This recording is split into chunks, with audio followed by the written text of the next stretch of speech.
Well, since you can hear us, I will keep talking since we're just going to do recap for a little bit.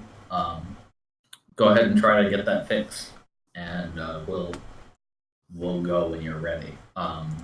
So for everybody's benefit, last time was actually the session we had a month ago now. Thank you for waiting. My internet crapped itself last week for a whole night for no reason, so that was unfortunate. But Naia, unfortunately, that means your intended vacation for Naia is probably not going to canonically happen, just because there actually hasn't been a time skip now. So, do I get everything from this 5th level list here? From the So 5th level cleric equals level 3 spells. Okay. It's the level 3 spells. So like the stuff with like Speak with Dead and Revivify and stuff. Animate Dead, Beacon of Hope, Bestow Curse, Clairvoyance. Yep. I got you. All right. Well, let me erase a couple things. Cool. Oh my God, Ambergrene's already learned 5th level spells. Yeah, you got to make those go away.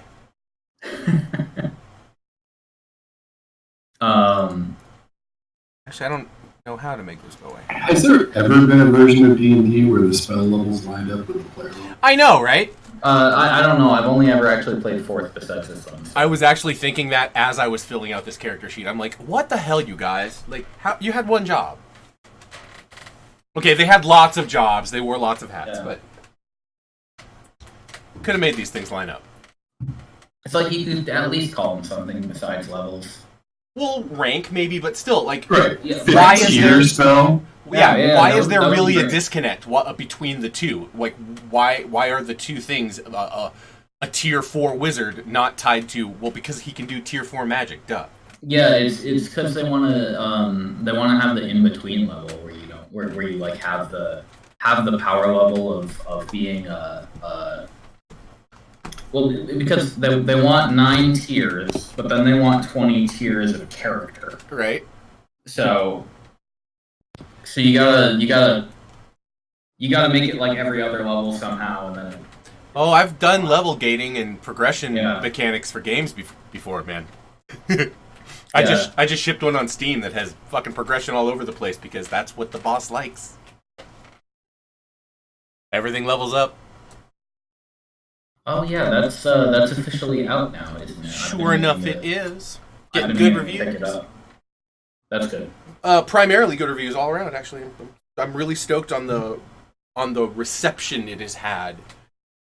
That's cool. I hadn't kept up too much with the development, but I watched a couple of the trailers that were on Steam, and the transforming stuff looks really neat. Yeah, it's cool. That's the thing that people like, especially because one of the first things you get is polymorph chicken, and nobody expects it unless they watched a streamer before. So they walk over and they're like, "What? This chicken has a mission?" And they talk to the chicken, and it slowly dawns on them, "Holy shit! I'm about to get polymorph chicken." And then they get it, and it universally makes people laugh. You tapped the Twitter clip market, right? Yeah. Okay. So basically, what has happened in the past little while is I think all of you except Ronku were here for this. So. The commission has they found the remains of a Veshan city in the eastern swampland, and in fact, I can toss you guys over to the world map. Look at this and make sure everything's in the right spot. Yeah.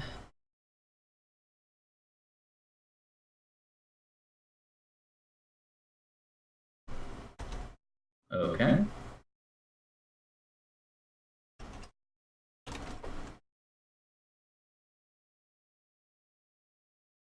You know what's one thing I want to do, though, that I didn't do? During the reconnaissance session that we had, we found out some things about about this city. So the first thing was that Mont'larin and Naia, you both went up the river a little bit, looking for the source of the pollution Right.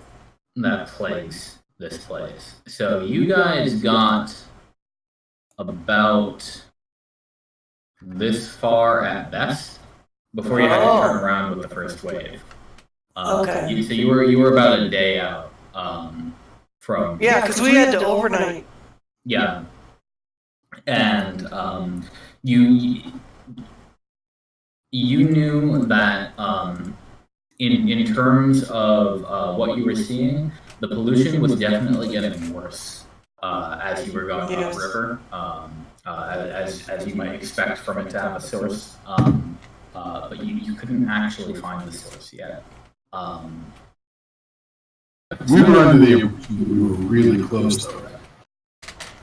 Yeah, because it was pretty. It was getting pretty rugged, especially from Mont'larin, to get through that corruption just in the air coming off the Creek River. It's really heavy. And sure thing, Ronku. We'll continue going. If you can get your voice working, we'll catch you up. We're not going to start until you're ready to go.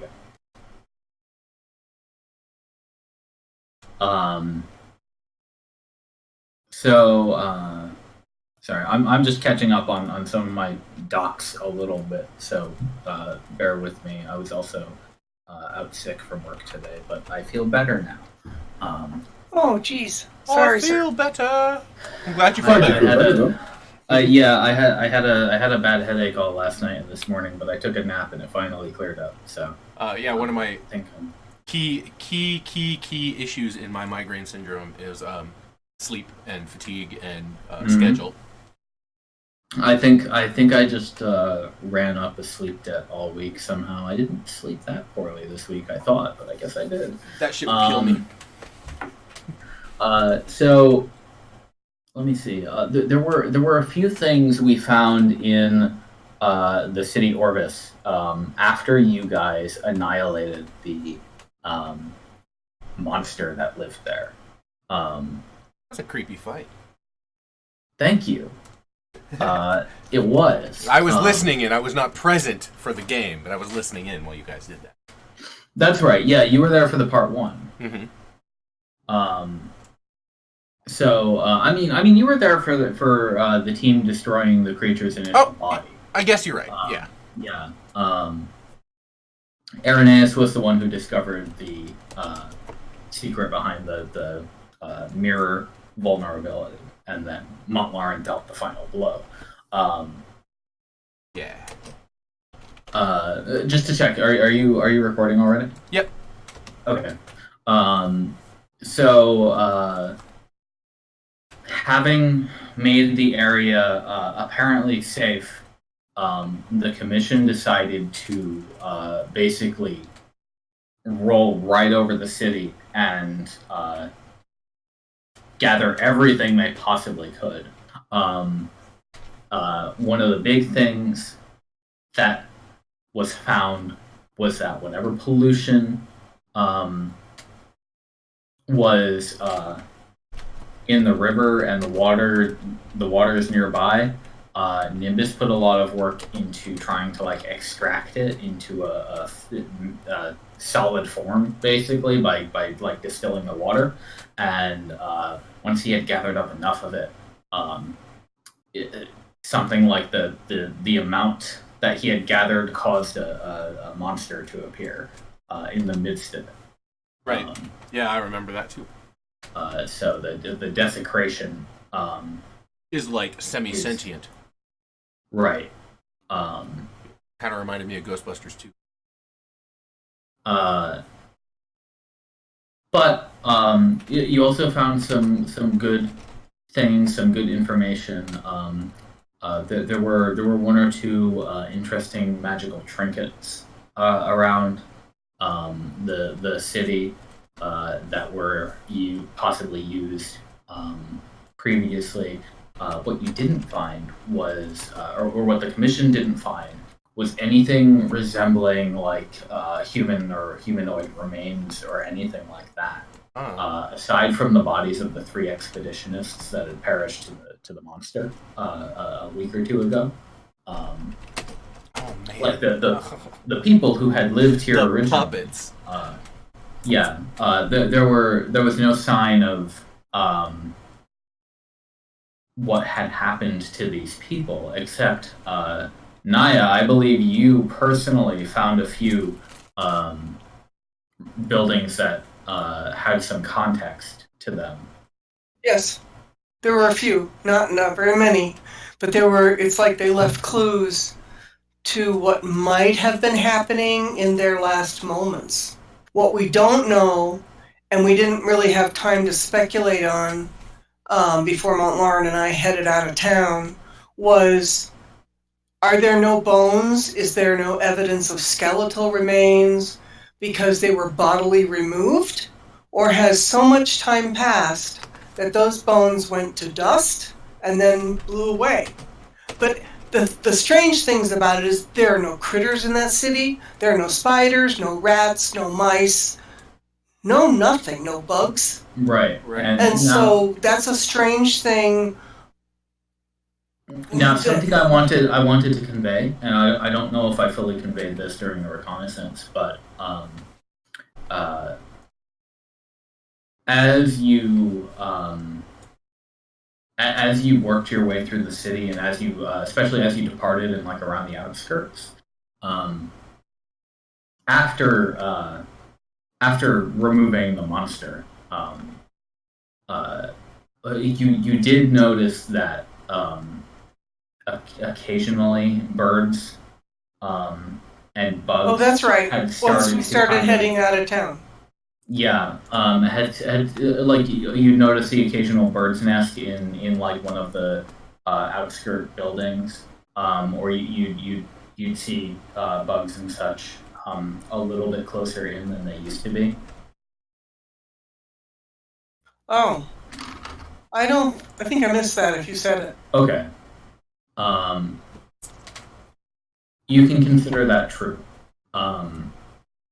Now, okay, it was a notable thing for Naia because she went in first to scout it a little bit as a spider, and it was remarkable for her not to find bugs to eat as a spider. Bugs, other critters, something bigger than her that would be a predator. There's nothing at all, and that's weird.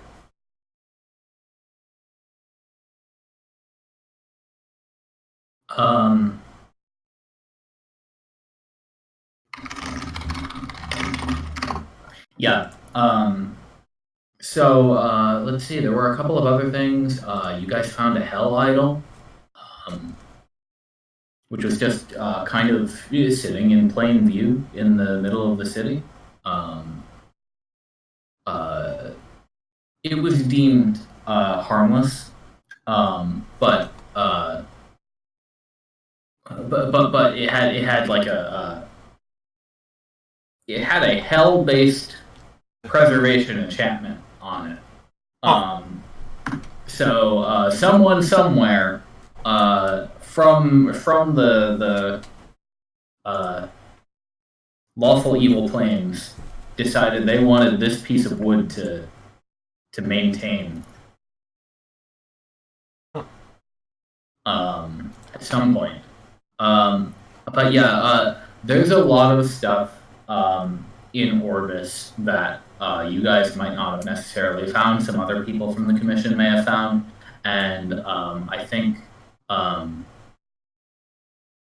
over the next couple of weeks, as the commission settles into the city, having been made certain that it seems safe, aside from the whole polluted river thing at this point, there is work happening on a new obelisk to go up over here. Nice. So, as far as the leadership of the commission is concerned, this is the next big leap forward, and this makes as much sense as anything else to be a launching point for one, getting across this river. This is a pretty sizable river. It's like, I think I said it's like a minimum of 200 feet across at any point that you've seen. This is something you'd want some kind of big bridge over. I think I also mentioned that from the central platform of Orvis, where you had your final battle, this is on the center of the river. I believe I made note that the east side bridge is broken. Right. You did, Okay. and we had some speculation on why.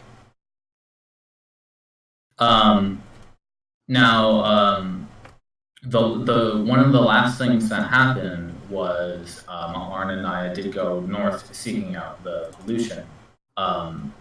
But during that expedition, during the night while Mont'larin was keeping watch, he had a convulsion and ended up passing out as a result after bodily expelling a large, vast amount of gross goop. Similar to what he had been doing previously under the effects of his disease that he's been afflicted with. Right. Now, Mont'larin,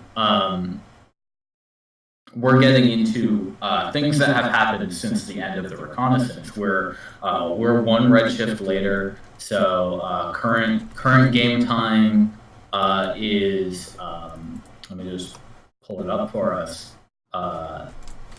14 of Lugaus, so 14th of the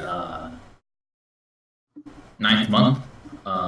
Hey, we caught up with real time again.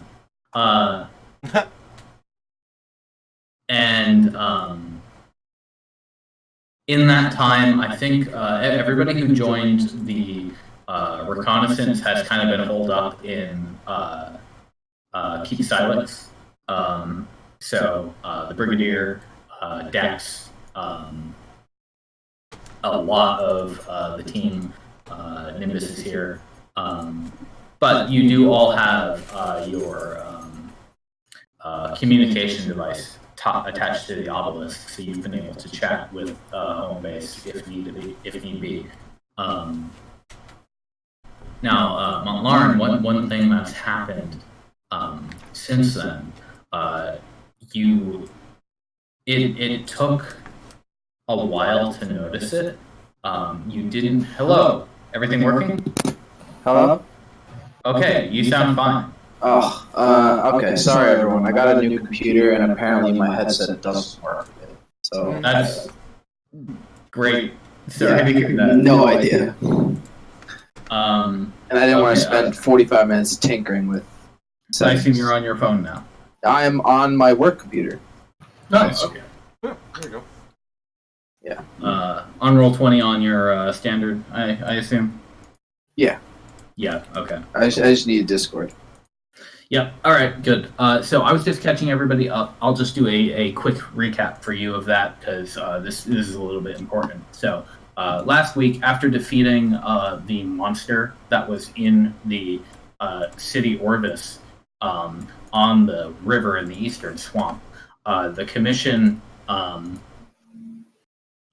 basically spent an entire week investigating all the city that they had access to.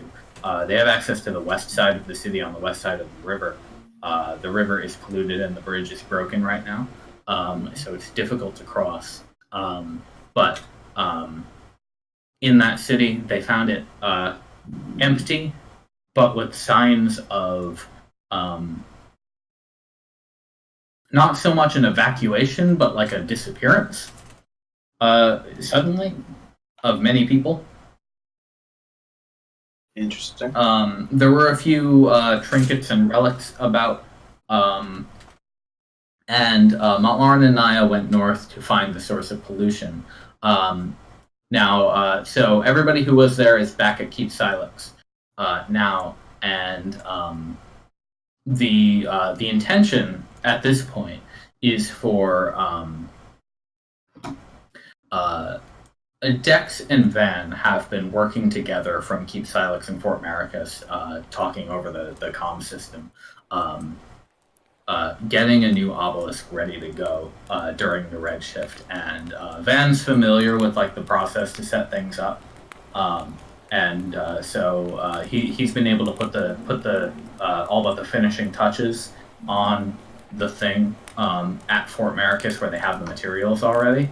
And he's getting ready to send a team to ship that out to Dex as soon as the Redshift wanes this week. Ronku, I think unless you would like otherwise, Ronku and Ambergrene, you can be at any fort that you want. Mont'larin and Naia are at Keep Silex, and the Brigadier is at Keep Silex. So basically, her next. Probably where I would be. It's the nearest place. Nearest place to where I was last. Sure. Yeah. Okay. That works. I can just be wherever is most convenient. Okay. Hey, that works. That's why. Her highest priority task for the commission, and she would absolutely give this to Mont'larin and Naia and whoever teams up with them, is to find the source of that pollution and figure out how to resolve it if it's possible to resolve. She is, as she said, after returning from the city, she's ready to get the commission in gear, get them moving forward.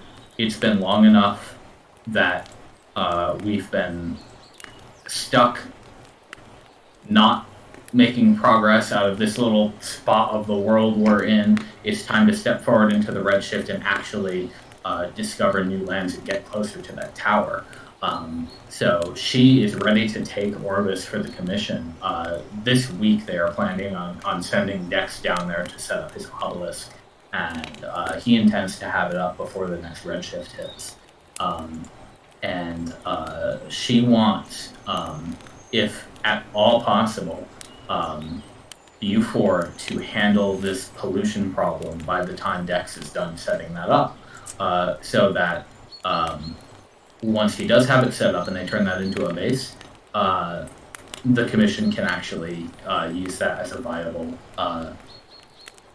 launching point and not have to worry about people falling in or drinking from polluted, disgusting monster water. Seems fair. Sounds reasonable to me. Now, just a couple of character things.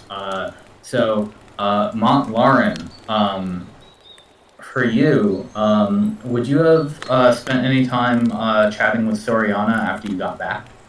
Oh yeah, absolutely. Okay, so through the comm system, you would have been able to call her up and at the very least like interface with her and check in. For what would be relevant for this conversation is that you really wouldn't have noticed until you got back and did something like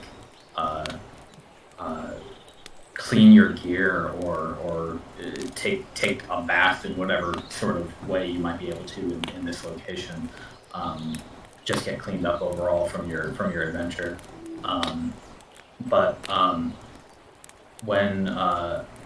When you take off, so the way your shield works, I see it as you have like this big heavy gauntlet sort of thing that kind of like wraps your hand closed and is sort of like mitten shaped.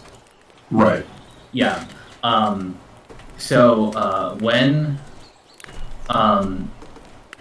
you take off that gauntlet next, and you take off like the full bindings and everything that you normally keep on your arm.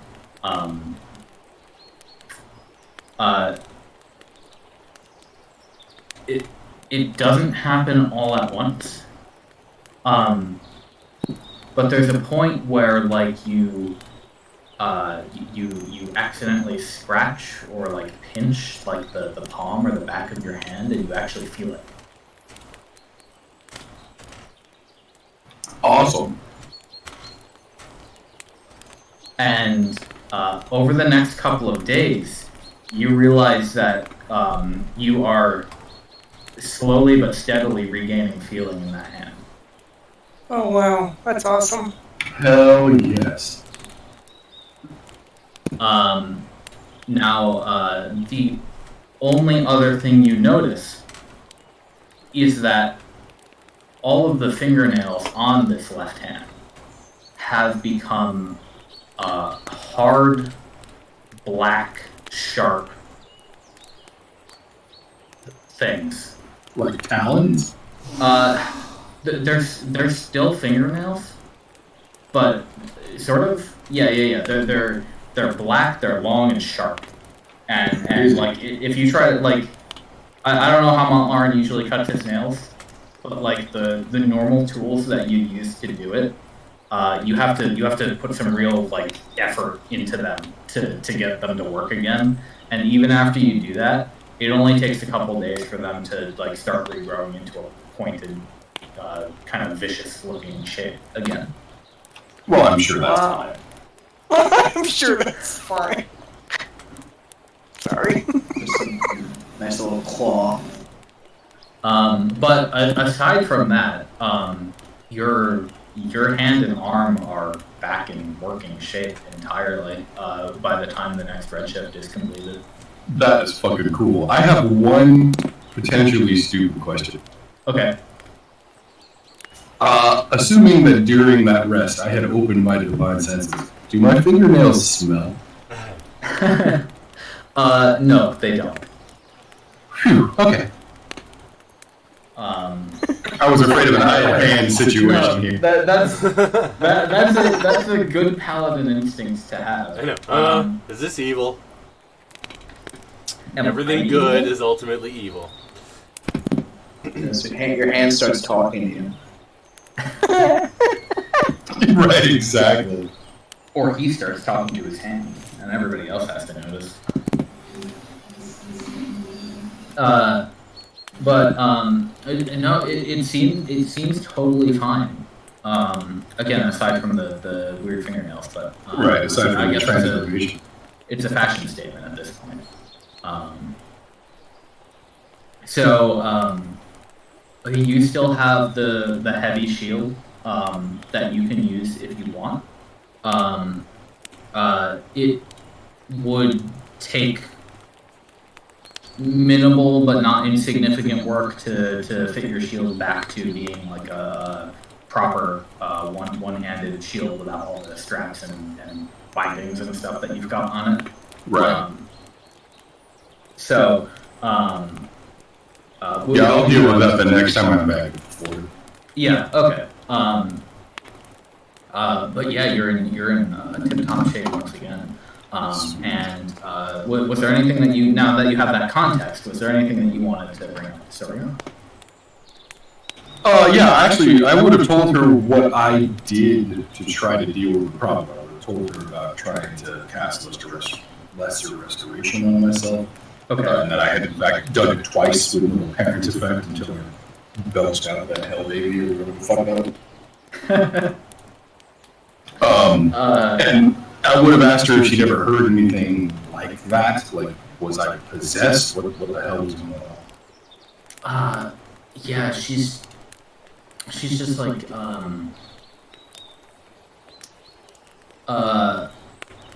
boy, I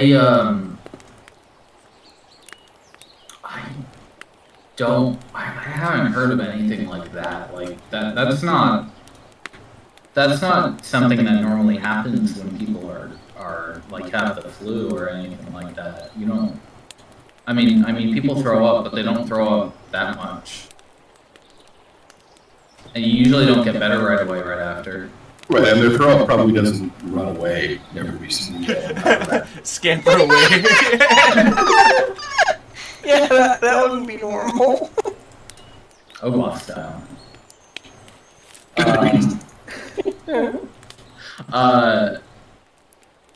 No, she says that is not normal. Is your does it still is it still flammable?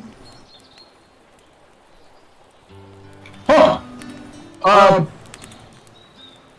I would test it. Okay. Yeah. You probably have the resource to do a quick bloodlet over here and toss it in a jar and try to light it on fire or a dish or something. It does not go up like oil slick. Okay. So yay, that's awesome. Yeah. So she says, okay,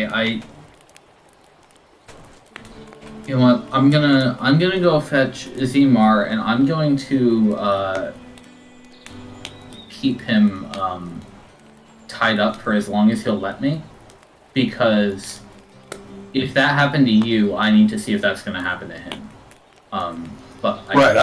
I actually think it may have been a result of that spell. I may have inadvertently, or inadvertently is the wrong word, but I may have excised whatever was in my.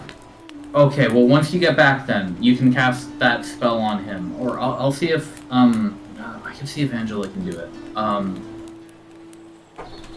But if I can't, then I'll wait for you to get back. Okay. Okay. The next little while, if you talk to her subsequently after that, will feature her doing her best to essentially keep your fighter in a dungeon.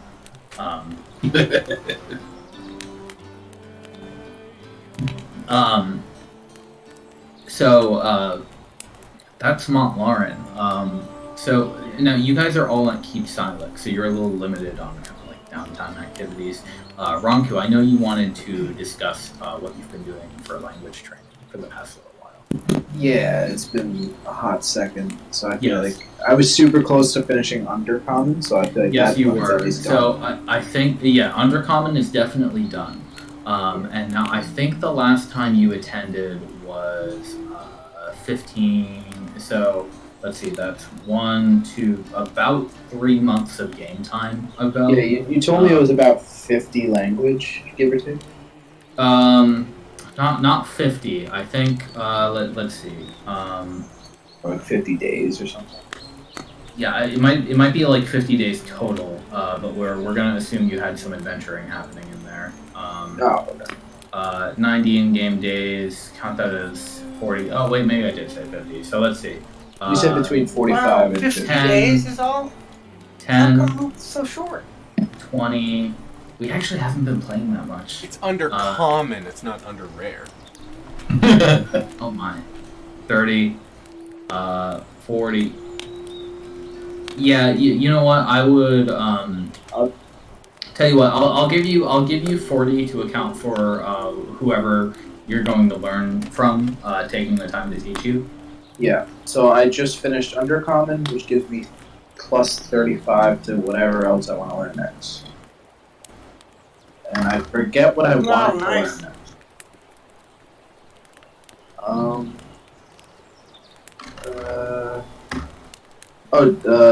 Not Draconic. What's the... I don't know, I'll get back to you on it. Okay, sure. Well, I'll just write down that you've got 35 days backlog. Yeah, I have it on my sheet too. Okay. Cool. Yeah, make sure you write down Undercommon in there. Yeah, I have it. I have it completed. Hey, now you can talk to Van in his native tongue too. He doesn't use it that much anymore. But, you might like that though. Yeah. What's the demonic language? That might have been it. Abyssal. I don't think anybody around here knows. Not Abyssal. What's the one with the shopkeeper? Oh, Infernal. Infernal. Yeah. Okay. That's just the devilish language. Yeah, it's devilish, not demonic. That's fine. You're not speaking literal. Yeah, I'm not. Yeah. You don't know your blood wars. Although you did say that Van knows. Oh, does Van know Abyssal? Hang on, let me double check. I have Yeah, But I remember you you said it saying would that. probably be too hard for me to learn it. It's I hard think to we do had the this glottal conversation. stops without the extra tongue. Yeah, like you can't. Like I'm pretty sure we had this conversation, and you said like, nah, like your mouth literally can't even form the word. That might have been for deep speech, which Van does know. Oh, right. Okay, that makes That's his that- his aberration talk. Ah. Enough of your aberration talk. Yeah. So I'll probably put that 35 towards Infernal. Okay, that sounds good. So we'll take that down. And I think let's see, if we use the same rules, you should have 60 days total for that. And if you're learning from, would you just be learning from Mercutio and Sophia? Yeah. Unless they weren't around, I would just learn from whoever. They're definitely around anytime you're in Fort Maricus. Mercutio's happy to, in any downtime he has, hang out, give you some lessons. It's kind of so. It's kind of a weird thing how it's like, technically speaking, Sophia is 12, but is fully bilingual in this language that is, I guess, blood innate. Because tieflings, and of course the same for Genasi and all those other friends. Other kin. Yeah, and that's why I know. That's why you know Celestia. Yeah, like you've literally never talked to Yeah, him. I've never learned to talk to an angel before. It's just something I've always known. Right. Yeah. Here, let me move your character token over here. Notice that's out of place.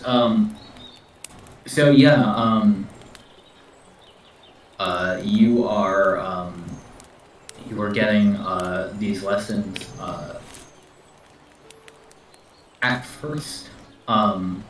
Sophia is a little reluctant to join in, as despite her spending the past year or so in this fort, she still sort of considers you stranger. But as you're gaining proficiency with this language, she gets a little more talkative around you in the infernal tongue, and there's some like sharing of adventure stories and stuff like that that you're able to do with her, and she seems entertained by them. Oh, cool.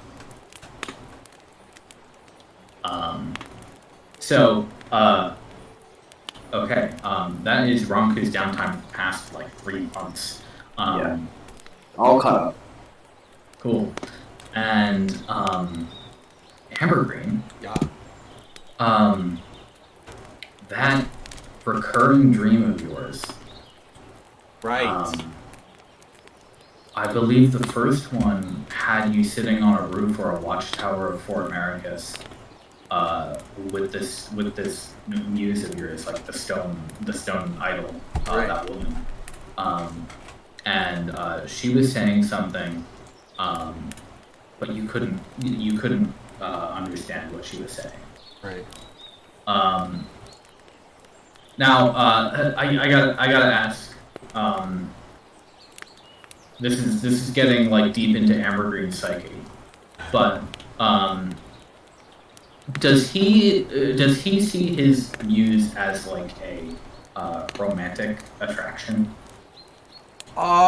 Interesting. I don't know that I ever thought of it that way, so much as something that he was chasing after, like he wanted to. He loves her conceptually. Yes, absolutely. Okay. That's what I wanted. I wanted to know like what the context of like the dreams he's had about her have. So he's got like a crush on his muse?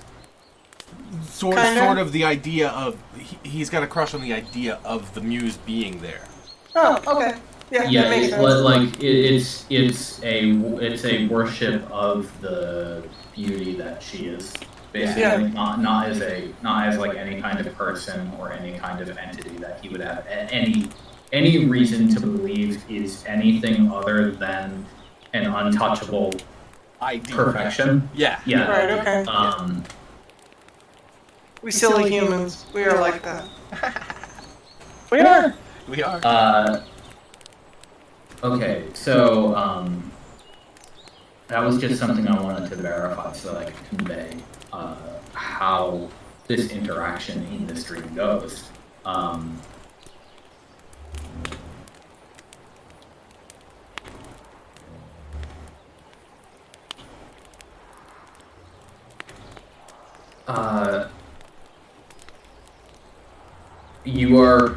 You have the dream again.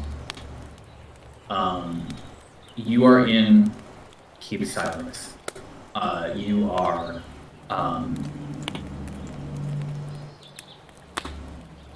sitting in one of the watchtowers that they've got in the corners of the small keep.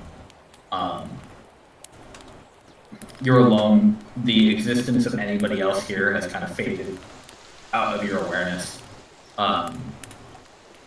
It's twilight, roughly. You see a flock of 1,000 butterflies. Every single one of them is a different color. Descend upon the tower where you're sitting. Wow. When the first one lands and it lights on the edge of the watchtower that you're sitting at, it stops, and then another one lands on top of it, and all of the butterflies eventually land atop one another until they take the shape of the stone idol. Crazy. The woman.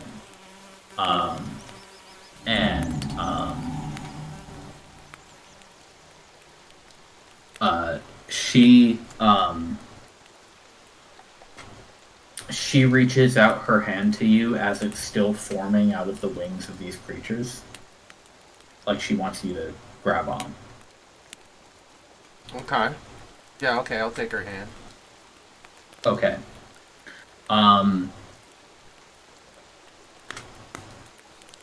As soon as you like stand up and the tips of your finger touch her hand, Yeah. You don't move bodily, but you gain an awareness of let's see. You first of all have an innate knowledge that you have not moved in time.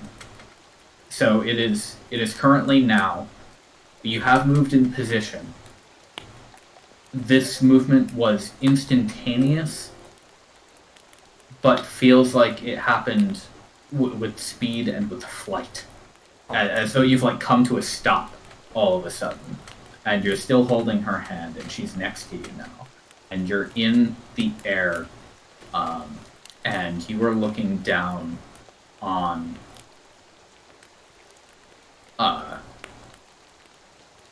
what you see is simultaneously, but it doesn't make sense. There are patches of rolling hills covered in grass, and you even see the occasional farmhouse and like stretch of farmland with smoke rising out of the chimney. But any spot in between these patches is open, yellow desert, sandy dunes. And you get that awareness for like a second. And then you have the sensation of being underground, and you don't see any of that anymore.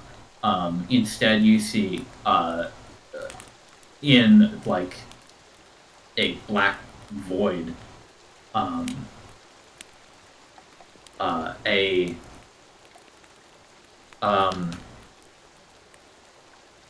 kind of like a D20 shape, like a dodecahedron. Right. Although you don't really have time to count the sides. Right. This obsidian black object. You get the sense that it's large, although from where you are, it looks small. Sure. And you gain the sensation. This is not part of the innate knowledge that you gain, but the idol turns to you, and she says, "Please free them."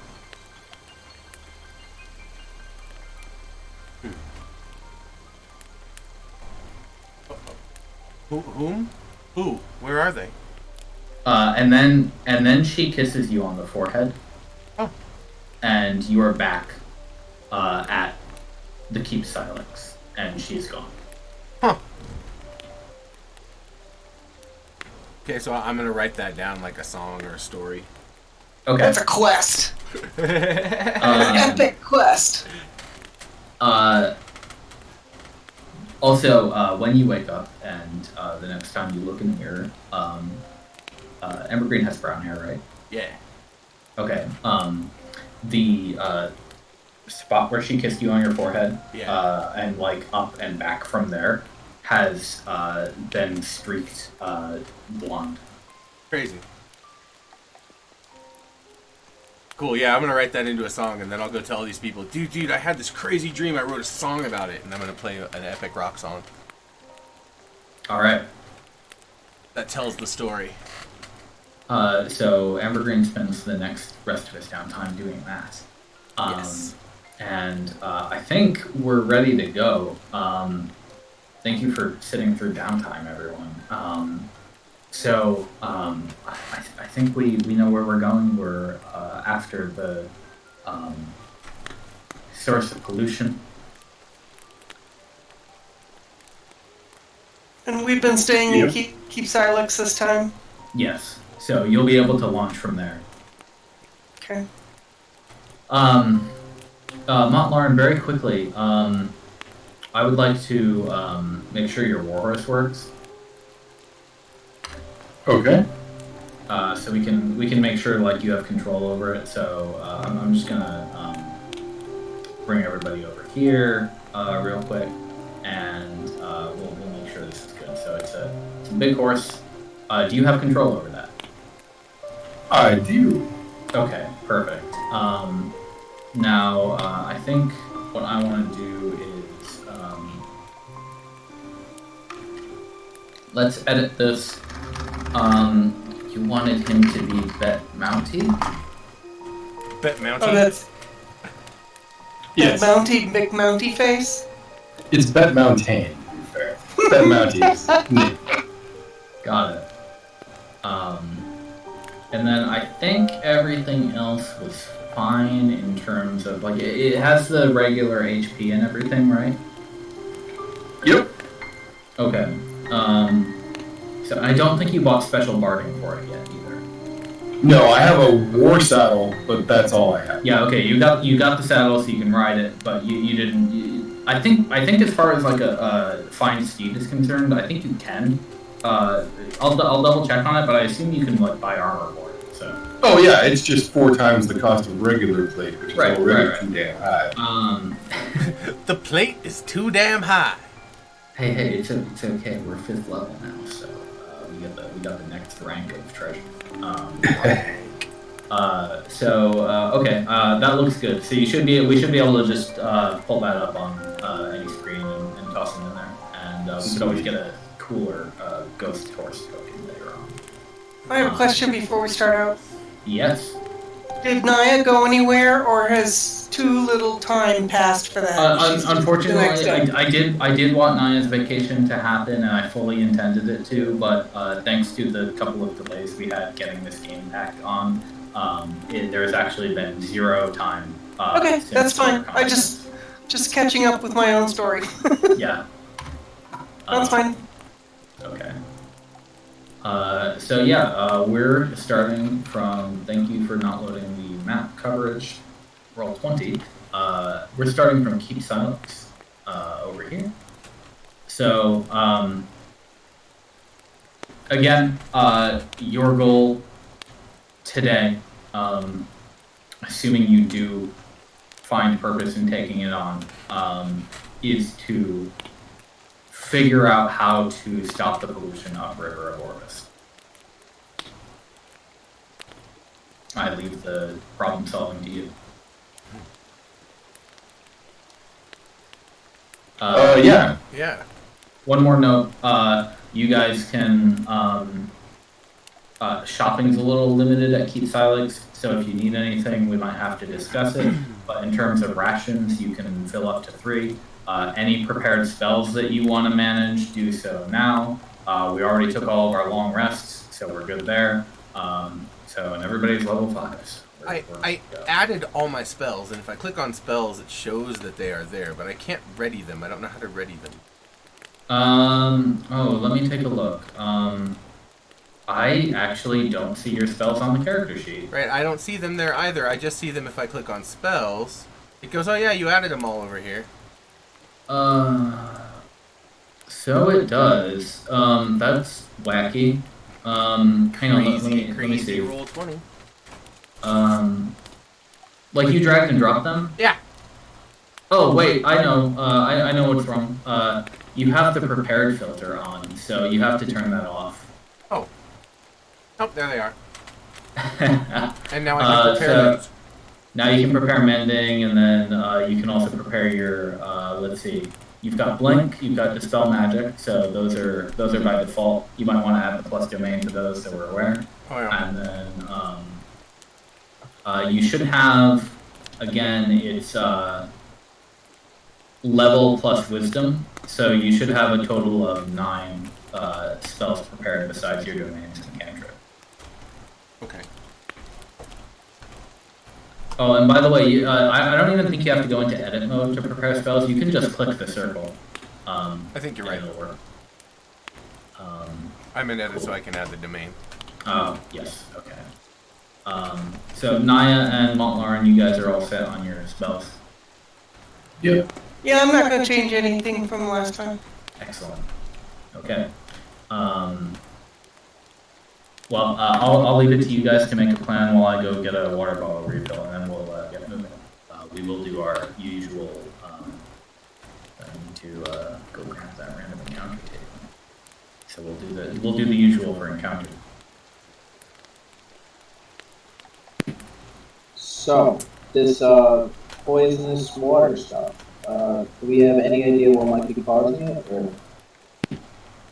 We didn't get that far. We got pretty close. There's an island in the middle of the river that I think might be where the corruption started. It got really bad about the point where we stopped. I mean, I wasn't sure I was going to be able to sleep at all.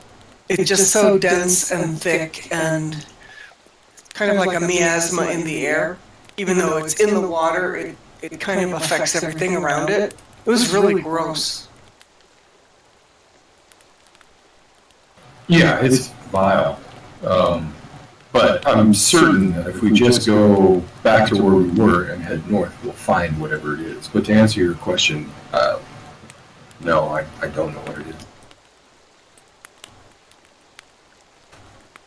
Yeah, we woke up the next morning and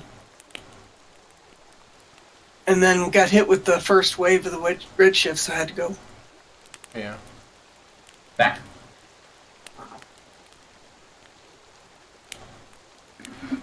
So how do we want to do this? What's the plan? We just head out, I suppose. Okay. We've got, what, a 2-day journey just to get back to the city? Roughly that. Yeah, although, again, you guys know that you've been, upriver before. So, like, if you guys wanted to, say, like, go, yeah, like, directly that way, that would be fine, too. It's still 2 days, though, right? Yep. Okay. Well, yeah. I mean, unless somebody's got some compelling reason to go back to the city, I would say let's just head out and explore the undiscovered stuff while we're on the way to the river. We got parts of the map to uncover.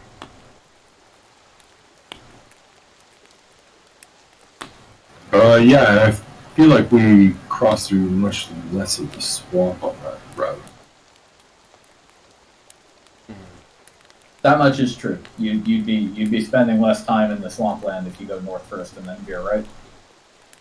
A little bit less, few miles worth. Still nice.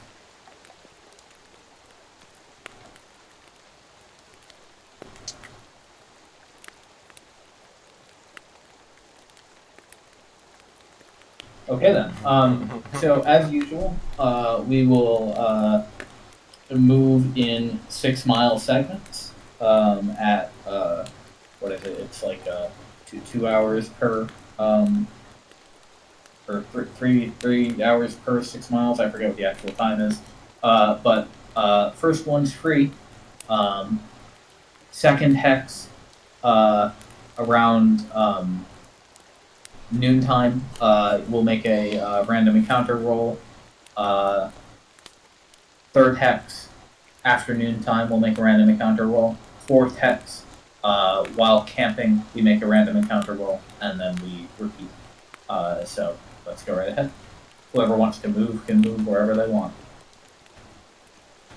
I'll do the first one. Okay. Away. Okay, so that's your first 2. You rolled a 6. Okay, all is well. And let me get you the. Can you guys see the encounter check button now? Yeah. I have mine at the bottom of the screen. Yeah. Okay. You should be able to click that now. Encounter check is the one that you want for traveling. So you set out. End of summertime, still in the grasslands. You've got the lonely mountain looming overhead to your south.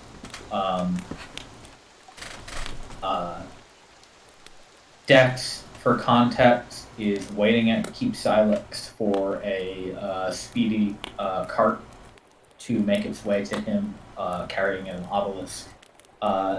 Before you leave, he says he hopes to meet you back at Orvis once you're done.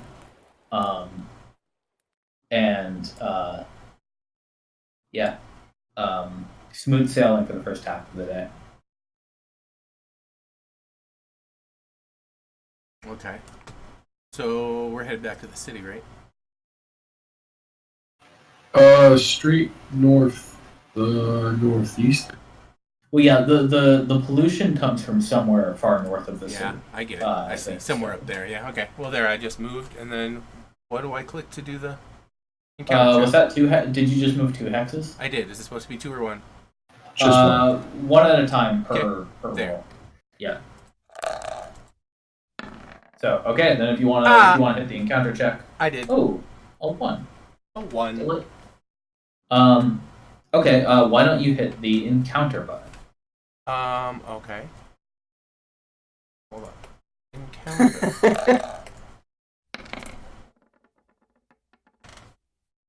Thank you. Mm-hmm.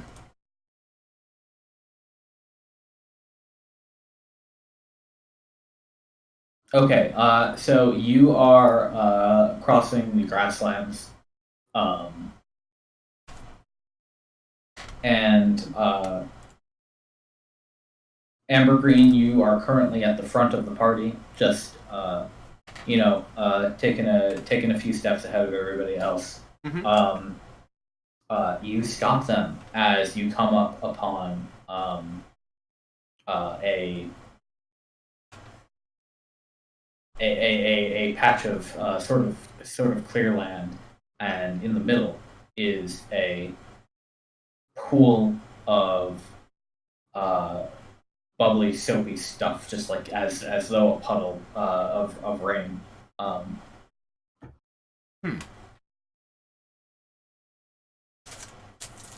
What's this, you guys? Look. Puddle of bubblies. It's almost like the stuff we saw in the river. It is, in fact, just like the stuff you saw in the river. That's right, that bubbly stuff. Probably don't want to step into it. Can we just give it a wide berth and keep going? Could this be a chance for my nature rolls? I can give you a nature roll. Ooh, this never comes in. Nice Nope, roll. it's not natural. Okay. It's not natural. Oh, good. Do you like touch at all to investigate? I do I not. don't know how my stuff works. I mean, do I have to touch it in order to? Well, what identify? are you trying to do for like context? Oh, for context, I don't know. I'd be prodding it with my halberd, Okay. examining it, Yeah. viscosity. Like, so as far as you can tell, it has all the properties of soap. Soap. And does it smell like soap? Faintly. It is, yeah, it's not like very, very heavy in perfume, but like if you kind of like get down and like take a little bit on your fingers and just sniff it, you're like, yep, that's soap. No. Well, hey guys, it's soap. Huh. Well, that would explain the bubbles. Yeah. Odd place for it.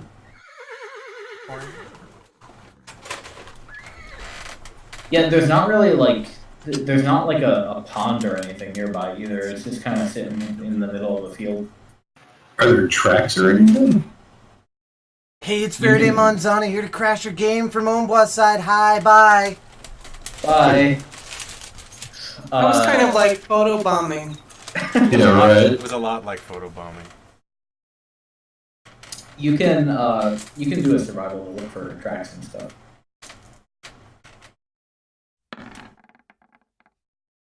Wow. I feel like Very I nice. wasted that. Okay. You look around and you don't find any tracks, but like 500 feet off, in the distance, you see a bubble, like as though a soap bubble. Floating in the air? Yes. Huh. Good witch of Check that out. the good witch. Okay. Would it be safe to assume you're like, okay, come on, guys. Is it a soap Yeah. elemental? Okay. As you approach, you spot you spot more bubbles, Crazy. and I have something I could throw at one? after you get within about 50 feet, Oh, cool. How big are they start coming towards you in force, Oh. and there is a lot of giggling. Oh no. Giggling from the bubbles? Yeah. Yes. Sentient bubbles? Yeah. Scrubbing bubbles, if you will. Did Ruby come with us? Is it playful giggling or is it maniacal? Naia, did you want Ruby to come with you? Well, no, but this is just the kind of thing that Ruby might know about. I will defer to your decline then, Ruby's. Yeah. Ronku, it is the giggling of happy babies. Oh, I like babies.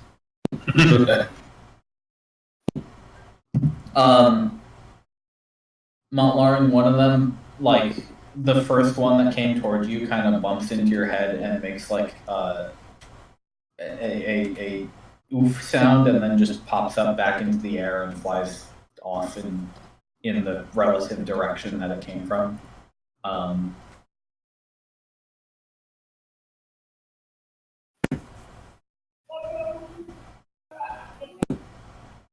Maybe we should follow the bubbles. Huh. They're not going anywhere. They're all kind of like the swarm of them has descended upon your party. Yeah. Are they touching us? Only the one has touched Mont'larin so far. The others are kind of like they're sort of following the wind a little bit, but there's like a little bit of guidance to it. You can sense they're not really following every single breeze that occurs. They seem to avoid touching the ground. They kind of float past you.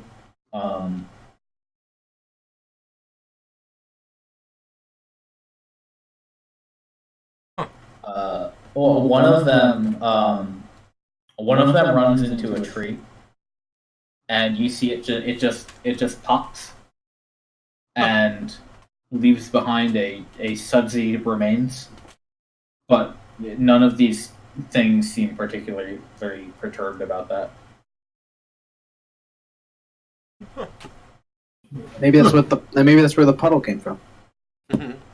Or maybe they all came out of the puddle. That's what I was thinking.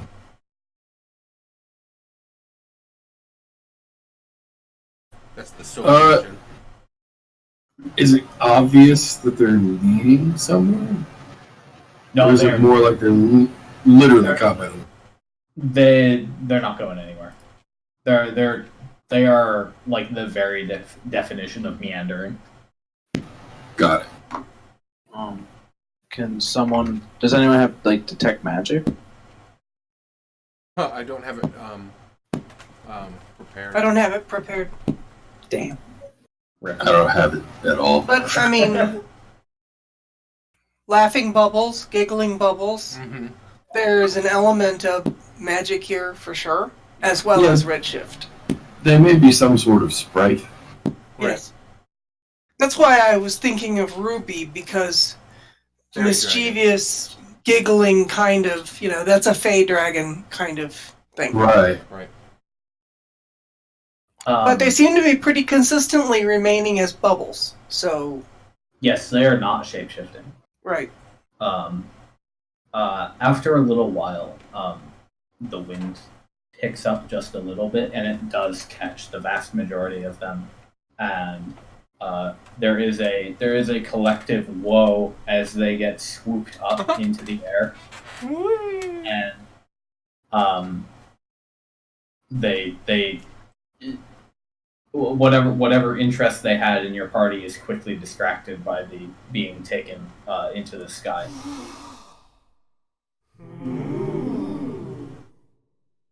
Interesting. Okay. Well, that was remarkable. Well, and also fun. Giggling is good. Mm-hmm. I mean, as long as it's not maniacal. Right.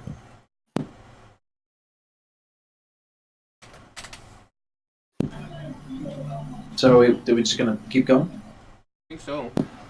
Yeah. Kind of, if you want. It's getting late in the day, so you'll have to make camp in your next hex.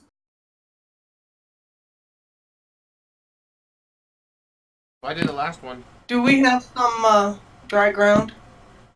Yeah, you're in the grasslands. So yeah, you can move one more, and then you'll be set.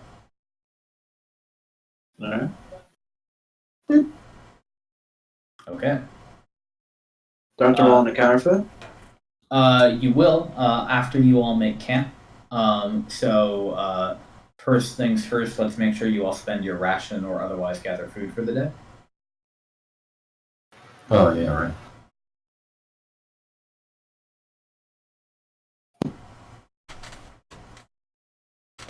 And then once that's done, you guys set up your tents. You get everything all put together. Weather has been merciful lately, so you don't have to worry about finding too much in the way of shelter. And and then whoever would like to be the person on watch when the encounter is rolled can roll the encounter check.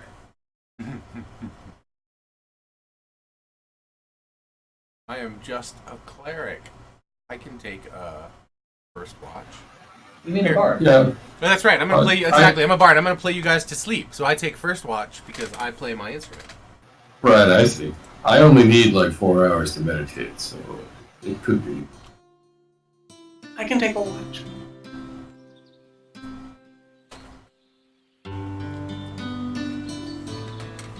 Alright, you want to roll with that, Naia?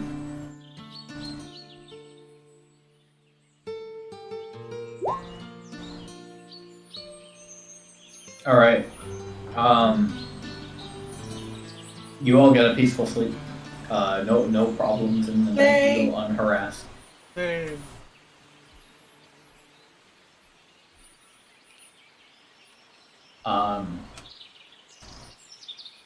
Day breaks, and we will roll for weather.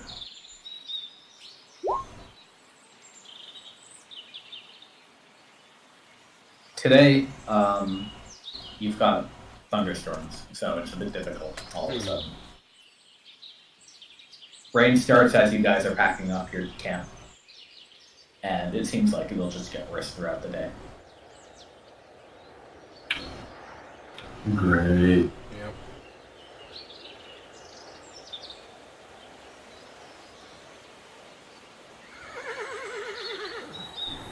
Alright, What do I you guys guess. have for rain mitigation? Out of curiosity. I'm sure I have a cloak. Nothing. Nothing in particular. Naia doesn't need protection from rain. That's how she keeps her scales shiny. That's true. I used to live in the woods, so do I care? Whether you care is up to you. Yeah, I have a cloak, but not much else. I mean, I'm sure 30 years of living indoors has softened me a bit, but I spent a good while in my younger days sleeping outside. Okay. Yeah, well, just being a shepherd, something, I know you have a cloak, because you never know what the weather's going to do in that day. Mm-hmm.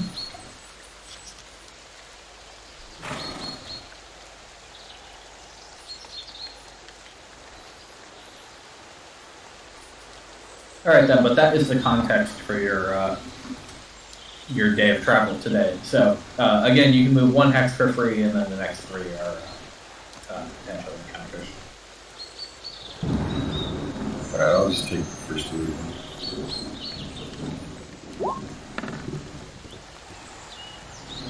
See, I feel like I wasted that one too. Those white dice are high rollers. Nothing. Yeah, for now.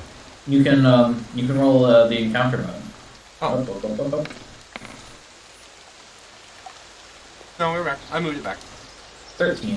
Okay.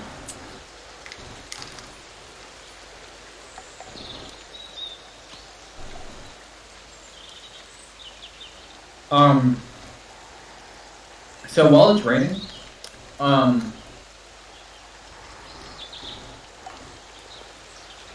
What kind? Is it like a drizzle? no, it's Nope. it's thunderstorming right now. Okay. So we need to have a way to take shelter What? in case we get weird redshifted rain. We've seen that already. Well, so usually when the redshift has waned, like you've seen weird weather systems that have happened, like a cloud left over that had been shifted by the redshift might do something strange. But in terms of the actual raindrops being dangerous, that usually only happens if the redshift is currently active, as the water is itself going through the shift.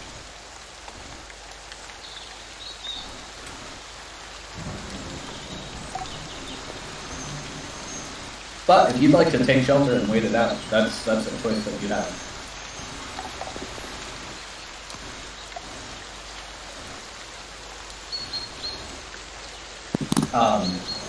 But the thing that happens now is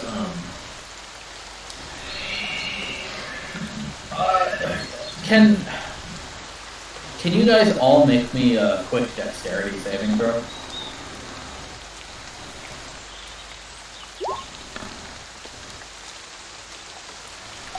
Poor elf. One moment. Poor dragon. Alright, so everybody rolled below a 10, Naia and Mont'larin.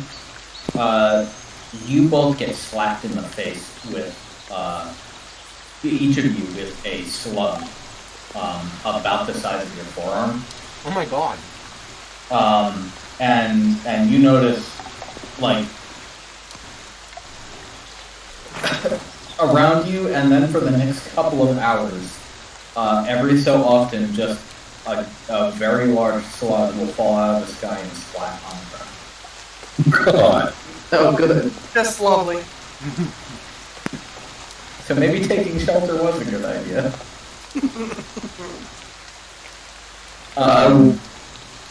Yes.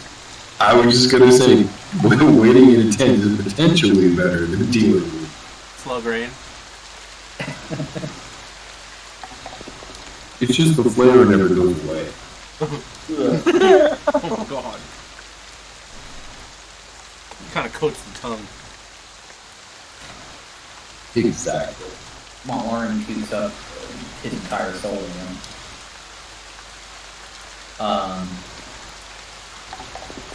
But yeah, basically what'll happen is, most of you aren't using mounts right now, fortunately. Mont'larin, you're usually riding on your horses, correct? Yeah, though usually we're just walking in behind the rest of the group. Okay, so as long as you're not riding, in fact you might even find it preferable to D7. The slugs on the ground kind of, if you all were mounted, they would make mounted travel difficult terrain, basically. Oh. Fun. On foot, it's easy enough to kind of hop around them and not get bothered by like stepping on them and tripping over them. So that is a mild concern, but not something you should grab. You know, I totally forgot I can de-summon him. I'm gonna do that. Okay.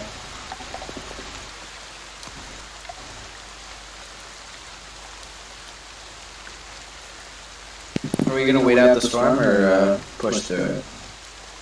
Do we have any place to wait it out that isn't subject to us slug rain?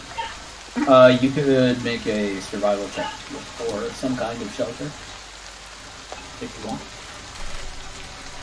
If you want to do it as a team, I could give advantage to whoever did it. Never mind, that's what you do. Okay. I was gonna say I have. Alright, never mind. You find a nice kind of like very large overturned tree that would it kind of cozy fits all four of you underneath it, overturned and leaning on a boulder. Meanwhile, the slugs are piling up outside. Yeah, if you had to, you'd be able to start a campfire under this thing. So if you guys would like to wait it out, you certainly can.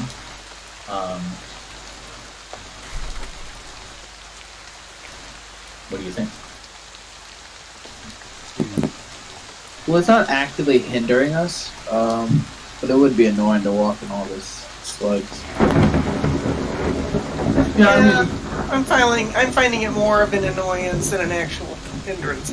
Right, I was gonna say I'm okay to press on. Yeah, It's just I mean, unless it feels like it's going to get worse. And if somebody's got some weather sense, I mean, Aren't you supposed to be able to do that? Who, me? I don't know, you're a druid, right? Well, yeah, but I don't have, like, control of weather or anything, or even read weather. I guess you don't get that till late. Control winds is 5th level. I'm just looking it up because now I'm curious. Oh, I didn't even know that was an option. Control winds, that's one of the Xanathar ones. Let's see, Druid. Good level. Call lightning probably wouldn't help you here. No.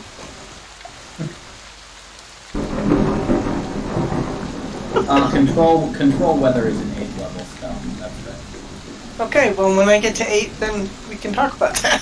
Or when you get to 15. Right. Because, as we said earlier. I don't actually know if there is a detect weather spell. You actually do it with the Druidcraft cantrip. I was also curious. Oh, really? Yeah, you get the ability to predict what weather will be at your location for the next 24 hours. Wait, at what level? It's a cantrip. Yeah, but what level do I get the cantrip? I don't play druids. I don't know. First level if you took it. Let's see if you get more later. Wait, what? Is it only in Xanthars or something? No, that's a core cantrip. You get another cantrip at 10th level.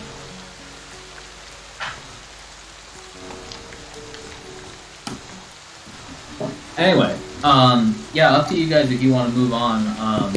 But weather seems like it'll probably it's not getting worse to say. That's delicious for us all. Yeah, stepping over a few slugs isn't that bad. All right, so you don't lose any time. You keep going through the rain. I wonder if I can skate on it.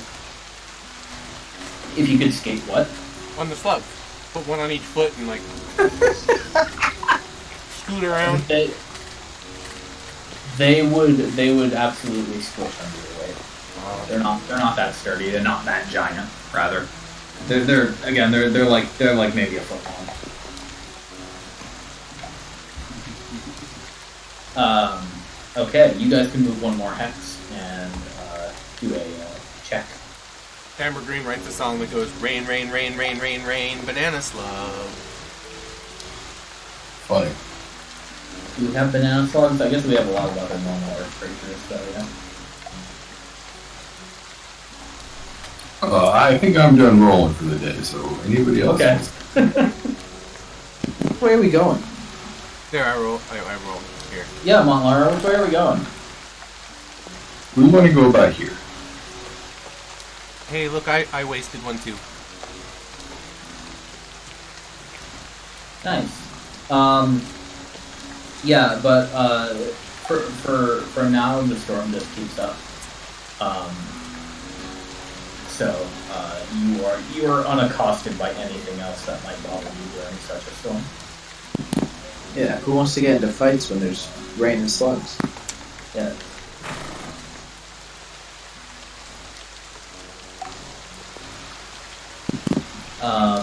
And you guys have one more hex today. I think. Hang on. I just moved one and rolled. 1, 2, 3, 4. 1, 2, 3. Yep. Okay. So you guys can do one more. All right. Oh, right at the forest edge. Camping time. As you, so that is a swamp edge rather. Ah, sorry. And still, it's a verge. Always a good place to camp. Yeah. As you guys set up camp, the rain kind of dulls to a drizzle, so you're not sinking into the ground in your tents. Hey, small pleasures.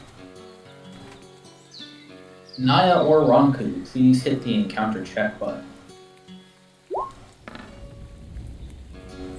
Ooh, 17. Thank you, Ronku. He was faster. Again, your night goes on trouble while you're on. Yay! You guys can spend another ration for today, your second day. And then we can get into day 3. The sun is shining once again, and the air is thick with delightful bugs and such as you enter the swampland.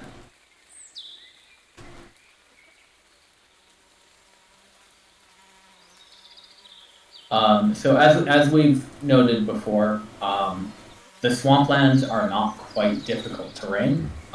Every now and then there are areas that are difficult for you to cross, and you have to take kind of circuitous routes. But a lot of it, especially on the western side of this river that you guys have explored so far, is fairly dry for the most part. There's the occasional bog or estuary, but usually not too much trouble to like go around those. What you're really seeing is kind of more of a wet grasslands than a full blown wetland. If that makes sense. Indeed. Alrighty, and anybody who wants to move can move on to the undiscovered hexes. I'll throw Pick one. where you want to go, and I'll uncover it. Okay. Go. Do it. There we are. Who did that? I did. Roll! No, not the first one. First one's free. Oh, first one's free. Okay. Then... Okay, we're still continuing northeast, right? Yeah. Here we go. Okay. And now with that movement, you can make a roll. And that 12 is perfectly safe. Sweet! Yay! I'm sorry, I'm a lazy person. Where Only do we one. slog next? Where do we slot next? That's up to you guys. North or south, basically. Or northeast or southeast, rather. Well, we thought that it might be coming from above the city, so Yeah. You know for a fact that the pollution is somewhere upriver, and I at least one of you guys has a map, and so you would have some notation of like where that river is roughly, and but Ronku, do you have the Wanderer background, or did you have a different one? I don't think it was Wander. I think I took Hermit. Okay. So, yeah, that's right. So I don't think any of you have like the can never get lost trait or whatever that is. But Wanderer is busted. I don't think anybody in this party actually took it. But again, these are open lands, so it's not too hard to keep your bearings, basically. So it's your choice for which direction you go.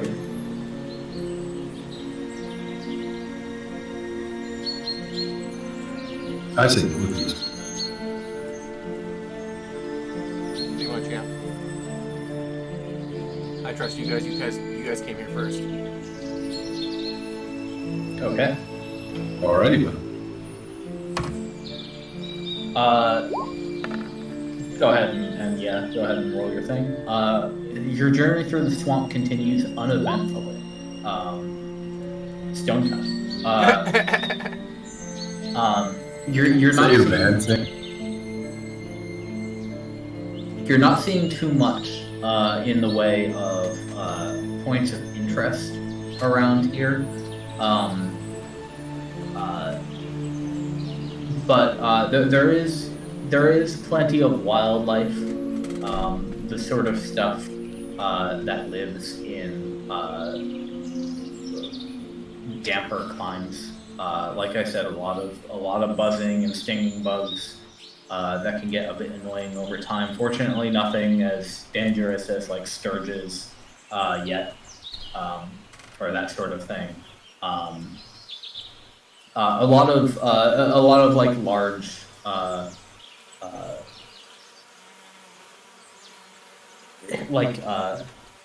coastal and scavenger birds around this area.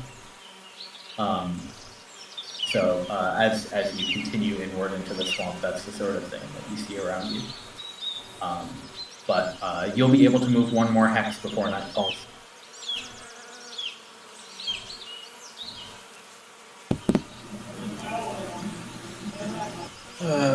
Make a beeline for the river, I guess.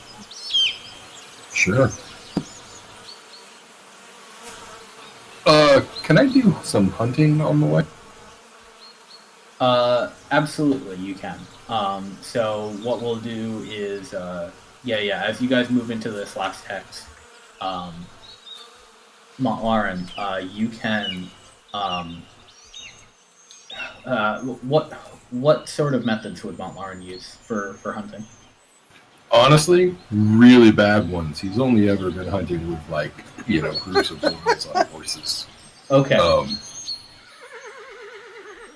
So I think then the best way to do that would be let's see a nature roll for like trying to identify some sort of hunting like game trail maybe or something like that. He's got to know what a game trail is. Yeah, he's at least seen one before, but that might be it.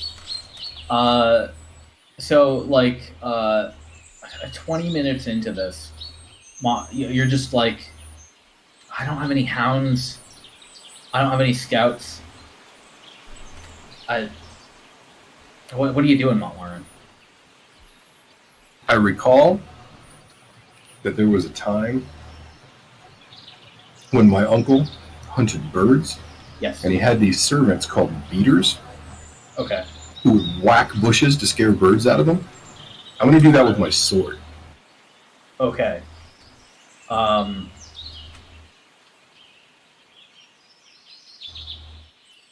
Give me a D100 and call high or low.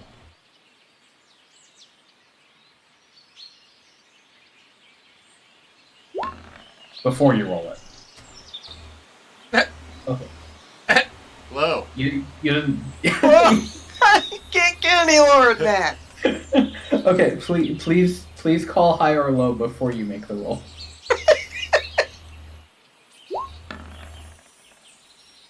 God damn it. What, did you say? I didn't realize I was muted. I said low, though, yeah. Oh, okay. Alright. You beat around several bushes. But you don't find any birds in them. Unfortunately. You think probably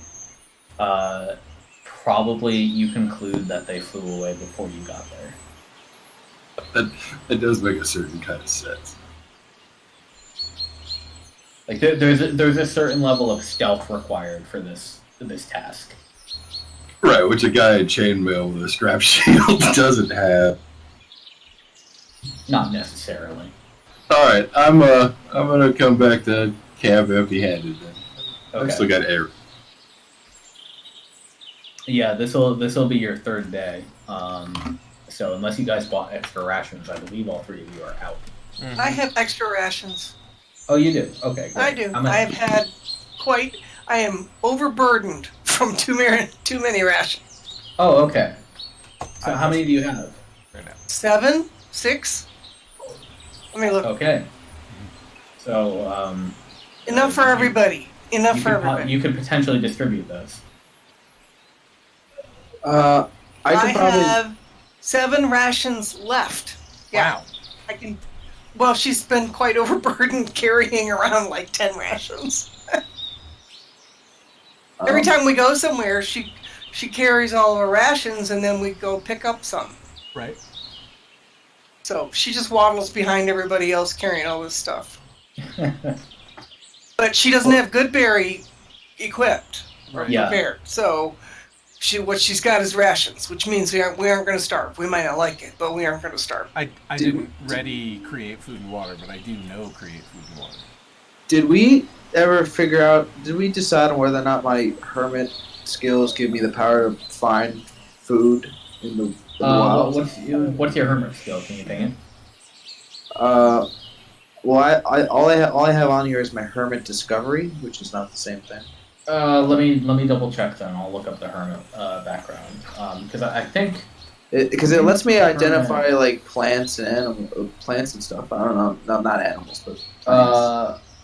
You mean yeah? Okay, you have a herbalism kit. Perfect. Oh yeah, I have a herbalism kit. Yes, I do. And you do have an herbalism kit because it came with your equipment. Yes. So an herbalism kit will let you. Let's see. I've got this in Xanathars actually. Look up where that actual rule is. Where are they? Tool proficiency 78.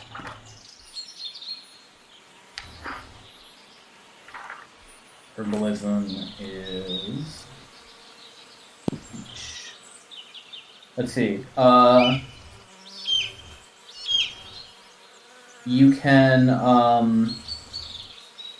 assist with Arcana checks dealing with plants and potions. When you inspect an area overgrown with plants with investigation, your proficiency might help you pick out details and clues that others might miss. When doing medicine, your mastery of herbalism improves your ability to treat illnesses and wounds with medicinal plants. Nature and survival. When you travel in the wild, your skill in herbalism makes it easier to identify plants and spot sources of food that others might overlook.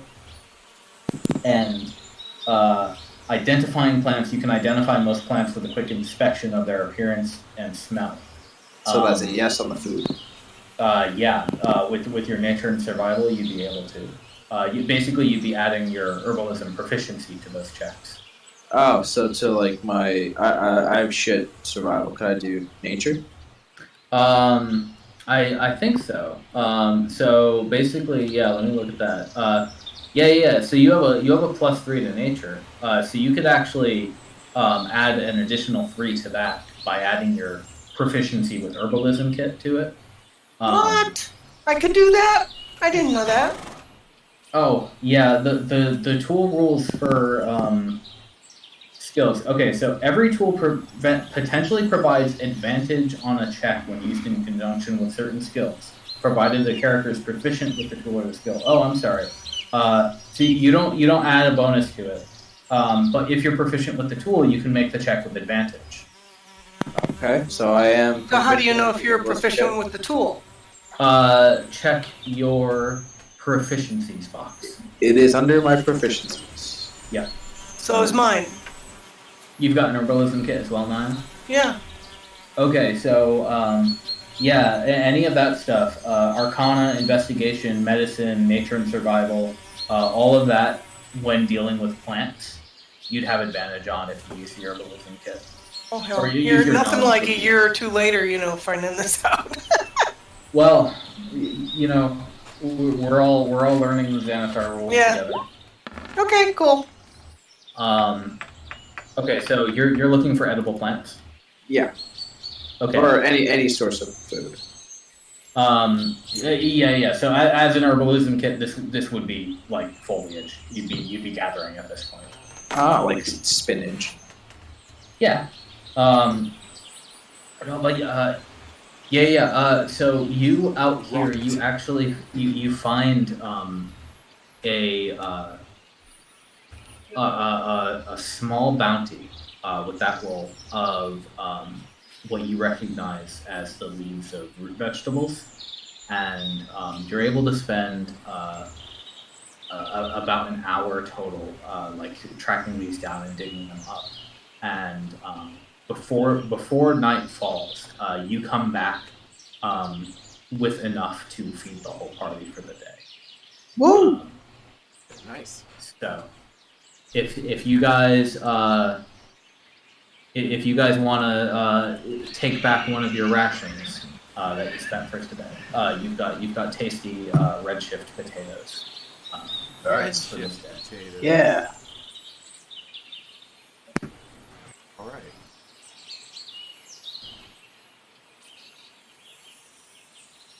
All right. Redshift potatoes. And your night goes smoothly, and the next day dawns. So whoever wants to try to get closer to that river can go right ahead. Now, Mont'larin and Naia, you know that river does go north from where you last checked. Yep, and I can look at the map and see that remnants of it are quite a bit further south as well. Okay, so you find the river again, as you expected. And you find up here that as you approach, the river is so again it's like 200 feet wide at minimum. It is a slow moving current overall, kind of like a smooth flat surface river, but it is like thick with purple sludgy muck. Is it a sludgy kind of flow, or is it still watery? You recall that it dissolved the water skin when Nimbus tried to Right. obtain it. So it's a little bit difficult for you to check the consistency of it. But this stuff does kind of like collect in small globs around like the shoreline every now and then, and around rocks in the river. Oh god, that's gross. Okay.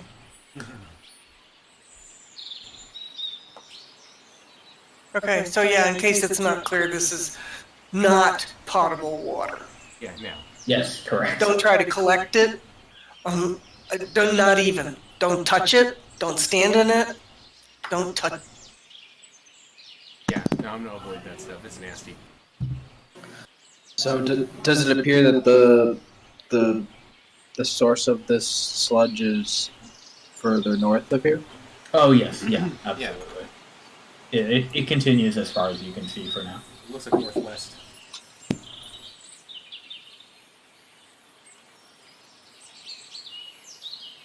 That's where we're headed.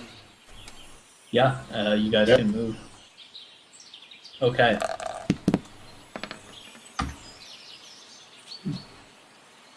No need for an encounter roll here. Okay.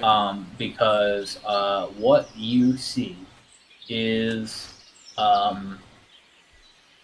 this. Let me move you guys onto this location. Location.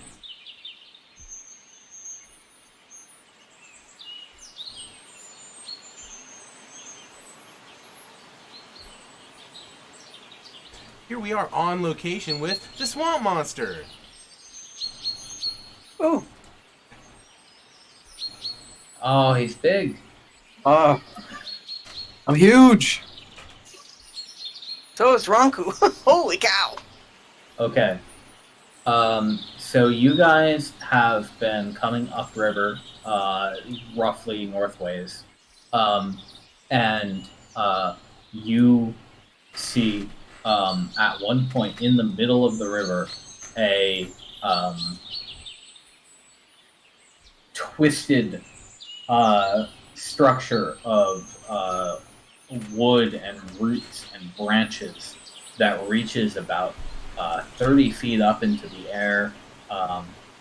It's in diameter, maybe the size of a small house, and from what you can tell, this is a series of wooden structures that are it's discolored.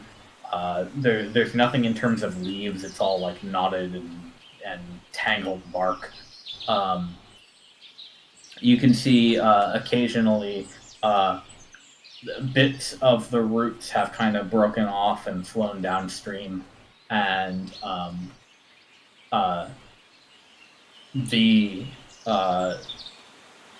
gross purplish pollution, the magical substance or whatever it is that afflicts this river, is very clearly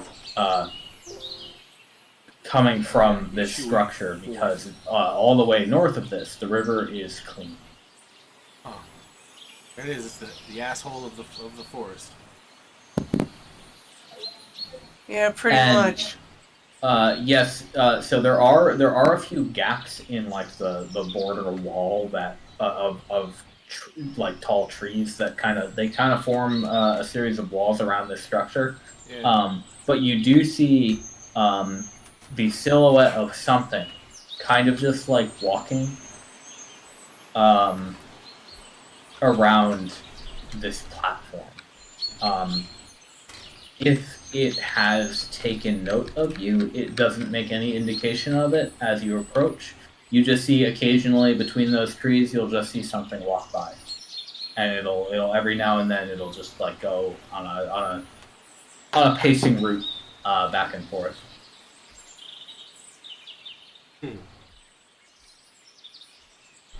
Interesting. Well, he's standing on. Is the water? Is the wood like damp? Like, would it be too hard to light a fire on? It's far away, so not really possible to tell from here what kind of dampness this wood structure is. Like you're not sure if you'd be able to like burn it down with like a single burning arrow or something like that. It is on top of a river, so unclear.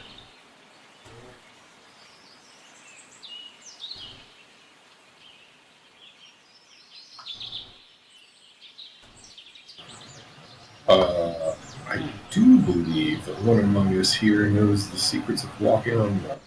I do. So I have some questions, though. Yes. What is the effect on the party by being at the edge of the river? Do you mean, are there any negative effects that you Yeah, like ambient air, sense perceptions, whatever, and we're at the edge of the river, and this is just really gross. We appear to be looking at the source of the corruption. Yes. So how bad is it as an ambient miasma or something? There is a bit of a sense to hold your nose, but it's not something that is overwhelming. It's kind of it would be akin to walking through a garbage dump or something like that. Like gross. You don't want to do it, but you can still breathe and move around, and you're not really hampered by it. Okay. So, and it does the corruption in the water south of the island. Does it seem like it would have an effect on the water walk spell, or is it just the simple thing to do to move 100 meters north and cast it there? Bro, do you want to walk on contaminated water or what?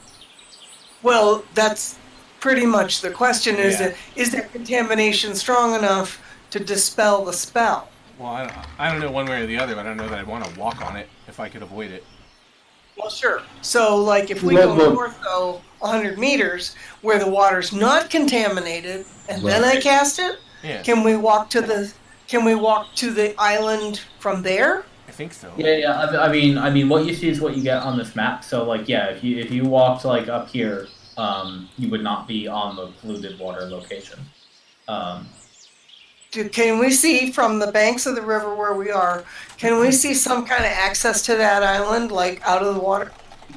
Yeah. So what it looks like to you is that there are a few spots where there's like a break in this wall of trees structure, where you'd be able to kind of just like hop onto maybe like a less than a foot high lip that seems to form a sort of rough platform of roots. Okay. So what I'm thinking is let's move up to, I gotta do this two-handed here, about here.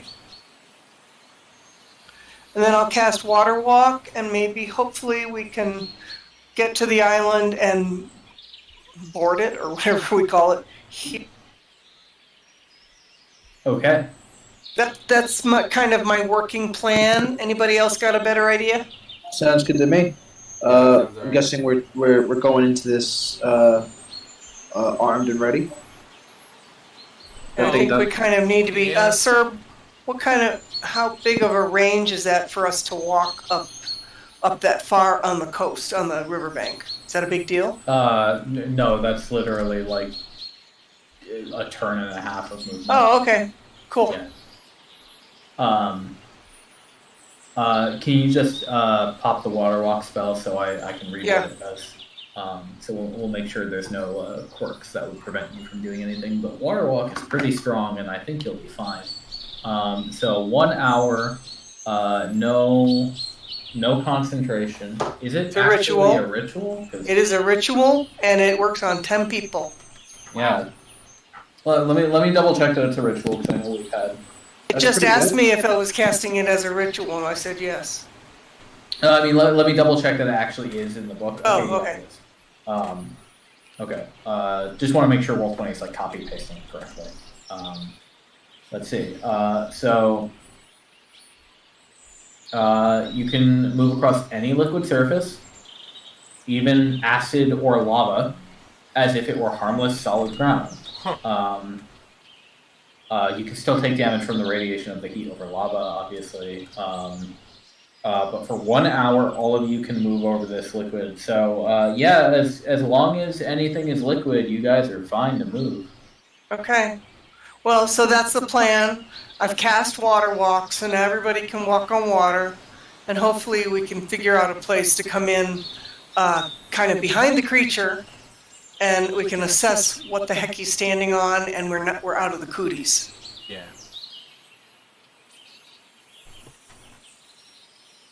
Okay. So yeah, And we'll aim for this. You are all able to walk on water. Sir, can we tell what that creature is from here? It's far away. But Okay. why don't you make a nature check? If you're trying. Everybody can make the check.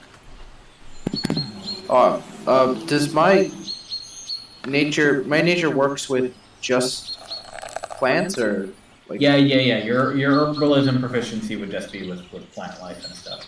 Okay. Ambergrene, if you want to move up with the party, that would be super good. Alright. Okay, so Ronku has the best shot at this. Naia, you also get a decent look at it. Mont'larin and Ambergrene do not. Naia and Ronku, you're pretty sure you have no idea what this thing is. Like you're confident that like no, this is something weird. Not normal water animal. It looks roughly humanoid. And it seems to be in shadows. You don't really get a good view of it. You can kind of see like the silhouette as it paces by every now and then. Is it a biped? Yes. Okay. But it kind of has like the plodding gait of like it's a very swamp monster. Ooh. Like it just slowly like meanders by. And then disappears behind the not foliage, but thick trunks and twisted bark. And every so often, it'll just kind of circle back. But again, it doesn't seem to like acknowledge you in any way. Now, if you are going to step onto the water, I would like to roll initiative before you do, and then we can step one at a time. Okay. Before we all get ready to jump, I just want to cast aid on everybody. Ooh. 3 creatures within range, hit point maximum, and current hit points increase by 5. Oh, nice. So the way I think is going to be best for you guys to put that on your character sheets is use the plus indicator above your health. That's normally for temp HP. But I mean, we can use it in this way. Like, it's not technically temporary hit points. I don't think you guys have any other temp HP stuff though that's gonna mess that up. And I'm assuming Mont'larin, you're giving that to everybody but yourself. Correct. Okay. My HP thing went away. Your what? The little icon box that it's in, it's poof. Oh yeah, mine too. Oh, you guys have to refresh the page to get it. Okay, back. give me a minute. Yeah. Alright. I'm gonna roll some initiative. Yeah, go ahead. Make sure you have your token selected when you do. That's right. Roll in it.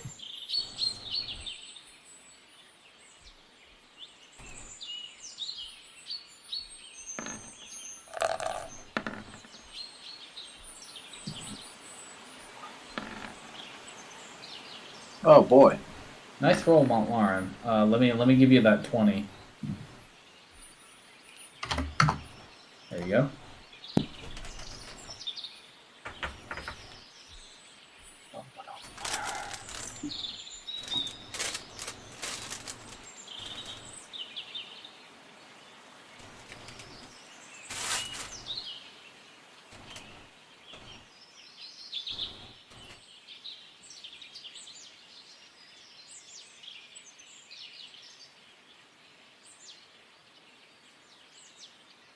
Okay, we're just gonna wait for Naia to finish updating.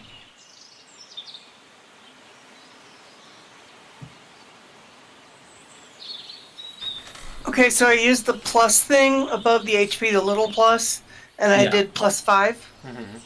Okay. Yeah. So that's how we'll track it. I'll leave it to you guys to remember that you have that and like fill and refill, defill and refill it as necessary. But yeah. Also, just as a reminder, if any of you have inspiration, feel free to use it at any time. Oh yeah, I always forget I have it. Okay, perfect. So you guys can go in the order that you see. We'll just take it turn by turn.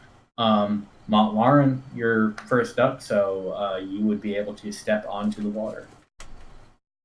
I assume I can dash, right? Yeah, if you want. All Start right. at a jog. That's right. You're a little bit encumbered, so you go. Exactly. I go 20. Exactly. Oh, you go 20. Okay. Perfect. So cool. All right, you're in a good spot. So the water is as though cobbled stone to you. All right, then I'll throw up a blade ward and call it a turn. Okay. Naia, you're up. I also dashed, and I figure I'm encumbered. Okay. Very good. Ambergrene? 5, 10, 15, 20, 25. Yeah, if you want an extra space because you're like at the edge of the river already when the spell's cast, I'll give it to you. That's fine. Okay. And at this time, Ronku, before you can get onto the riverbed or onto the river, Show me the tentacles. this. So what happens is so you know how Alvis Taver has his familiar and it is kind of like a rat made out of tar, basically. So imagine that, but like a kind of merman shaped thing. Suddenly, arms and then upper torso of a body, all like black, sludgy, watery seaweed stuff, rises up out of the water right below Mont'larin. Gross.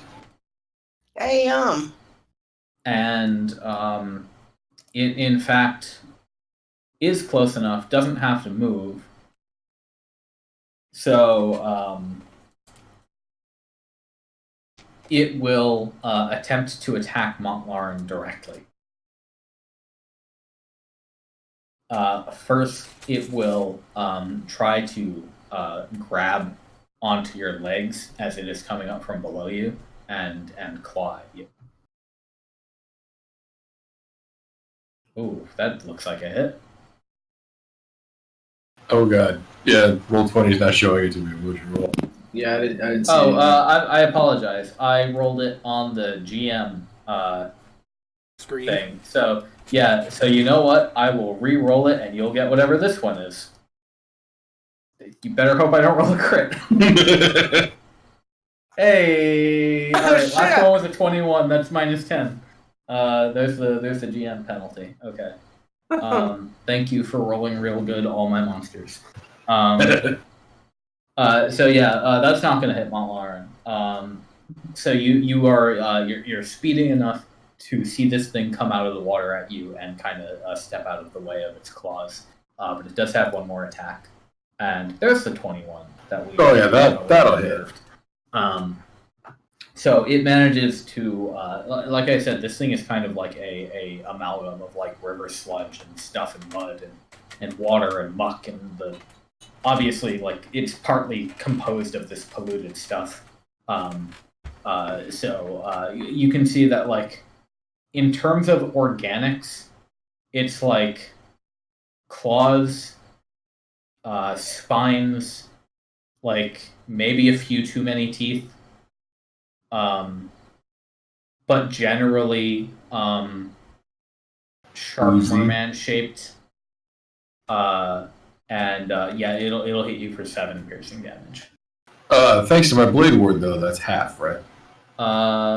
Yes, sir. That is like literally the only time that spell has ever done me. Hold on. Blade ward is an action. Oh, I apologize. I didn't notice initially, but yeah, it is. That is unfortunate. But yep, that's alright. I'll take it. Does that mean that it's active until his next turn, or? It means that he wasn't able to cast it because yeah. If I hadn't dashed, it would have been fine. Oh. Womp. Ronku has a turn now. Now that you've seen this thing leap out of the water and lay its teeth around Mont'larin's boot, you're able to spring into action as you wish. I have a question. Yes. The section of water that we're in is actually uncorrupted or relatively uncorrupted. Correct. Compared to the water south of the island thing. Yes. So, does that put this, whatever it is, at some kind of disadvantage? So, I want to get to Ronku's turn, so this is a quick description. But, okay. Naia, from what you can see as it comes out of the water, it seems to exude a small amount of the purplish pollution on its own. Yeah, and you can draw your conclusion from that. Okay. Oh, okay. Sorry. Maruma handed me a shot. Oh god. I see this guy in my field of view. I was looking at the guy behind him, but since he's so kind to present himself, I'm gonna hit him with a fireball. Okay. Right away. Ooh. Oh, very nice. Boy. Yeah, I like those. Boy, that is tasty damage. That's a good number. That's tasty. And there's a second one coming. Can you do that with your extra attack? I get a second attack, right? Isn't that how that works? Extra attack, you can attack twice instead of once whenever you take the attack. You know what it is? No, you know what it is? It's not for cantrips, because that's why cantrips get the extra dice. Oh, okay. So, yeah. Wait, do thrown weapons count? Thrown weapons would count. You expect you would probably lose those in the river. I have a bound hand axe. Oh, you do. Yes, that's right. But yeah, so you can either take 2 weapon attacks with your extra attack, or you can still cast your powered up level 5 cantrip, basically. Sure.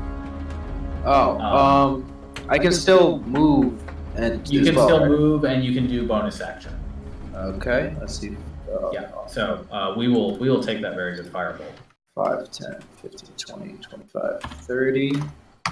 And I will throw my hand axe. Can you do that as a bonus? Wow. No, isn't that my second action? No. So the way extra attack works. Oh, I have to do 2 of the same thing. You have to do 2 weapon attacks, basically. Yeah. Oh. So you have two different actions. One action is an attack, and one action is cast a spell. Oh, see, I thought. Yeah. See, when I read attack, I was like, oh, cool, that's 2 attacks. Yeah, it's there's some clarity when you like dig into the actual names of the actions you're taking in combat. But yeah, so cast a spell and weapon attack are 2 different things. Okay. Even well, though they then- are both actions. All in right, well, duration. just ignore that hand axe throw then, even though it was Cool. really nice. Yeah, a good throw. Just do it again next time. Yeah. All right, cool though. That's a great hit anyway. So that thing gets blasted in the face with a firebolt and reels back in apparent horror. And now is the time for two more friends to appear. Friends. Oh man. So technically the one on the Sludge bottom goes friends. first. So these guys have a swim speed of that many. So they're going to this one. You see it kind of like dolphin leap over this driftwood and start rushing toward you. So it's gonna move 1, 2, 3, 4, 5, 6, 7, 8. Holy shit. So it can't quite get to you without dashing. So it will spend a little bit of its movement to dash and land right there. Oh, nice. Now this other one is going to dive underwater, and this one will in fact be able to get to you. So it's going to go 1, 2, 3, 4, 5, 6, and it will pop up Sludge beast. on the other side of the three of you, and it will just start swinging at random toward the creatures that have invaded its territory.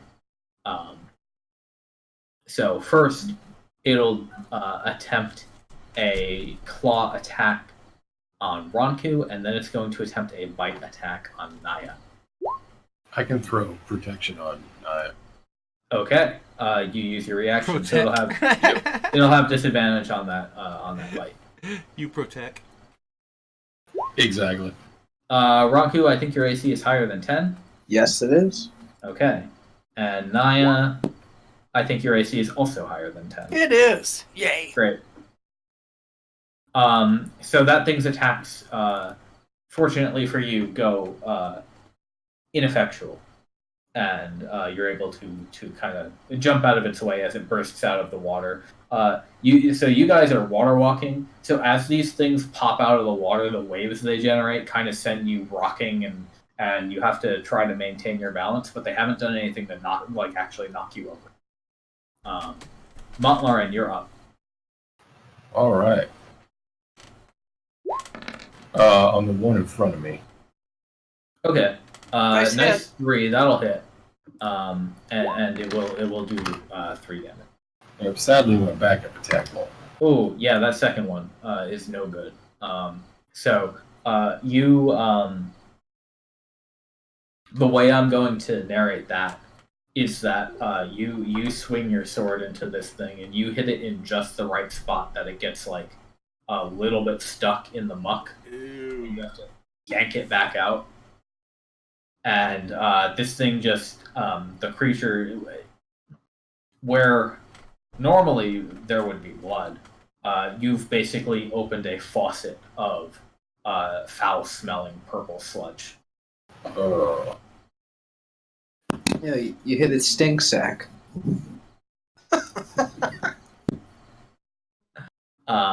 And then Naia can take her turn, however she'd like. I'm really glad Water Walk isn't a concentration spell, by the way. That would suck. Right. Okay, so I'm guessing against waterborne kind of creatures, fire has little effect. Although Ronku's spell was impressive. Yeah, it did not seem like it seemed like that worked great against that creature. It was a solid hit.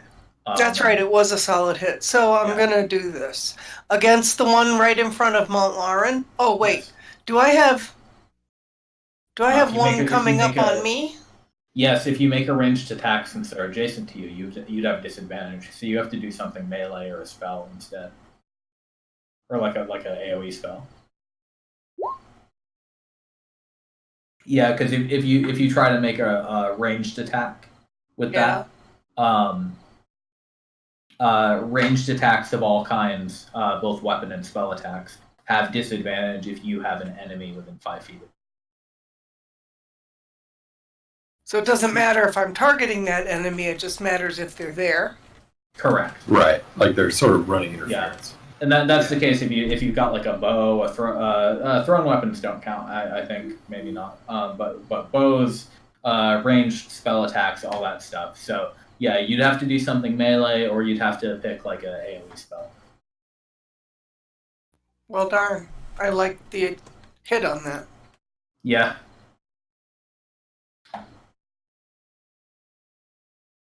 You'd have to re-roll it anyway, unfortunately. All right, there. Thorn Whip. Okay. You're attacking the one next to Mont'larin now. Yeah, the other one hasn't actually done anything, even though it's close. Right.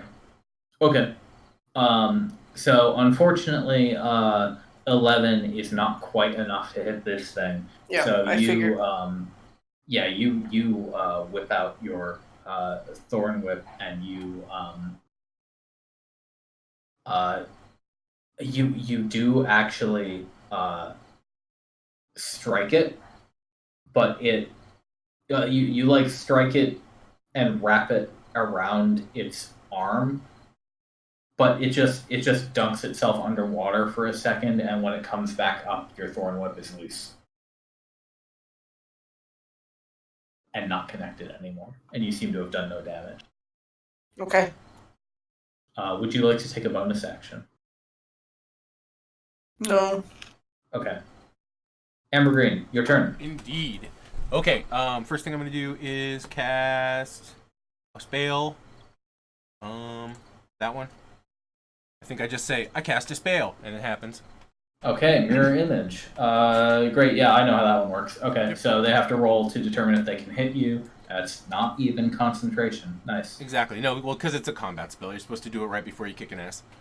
Yeah. And then I'm going to hit the thing in front of me that just ran up to me, so I had plenty of time to go, you know what I'm going to do right when you get in front of me? Turn into 3 people and hit you with a Warhammer. Okay, Warhammer attack would be an action, so you did have to use an action to cast that spell. Yeah, there's 2 actions, though, right? No, you get 1 action per turn. And a bonus action if you have a thing that gives you a bonus action. I don't have a thing that gives me a bonus action, so screw it. I'm just going to step... If you have a cantrip that is a bonus action, you'd be able to use that, but I don't know if you do. Let me see. I might, but I might not. No, I do not. Okay, so did you want to use the Warhammer instead of the spell? No, actually, I think because it's going to attack me next turn, I think but no, I can't back away from it because that would give it an attack of opportunity, wouldn't it? Yeah. Because I would have to disengage. Yeah. So no, I'm just gonna cast the spell. Okay, great. So yeah, you cast the spell, and there are now 4 Ambergreens. 4 of me. Yep, that's what I do. Okay. So now the River Horror in front of Mont'larin can take its turn, and it's just going to keep making attempts to attack him, but it is also going to move up because Naia has tried to hit it. So it will attack Mont'larin first with its teeth, and Naia with its claws. I'll throw protection on Naia.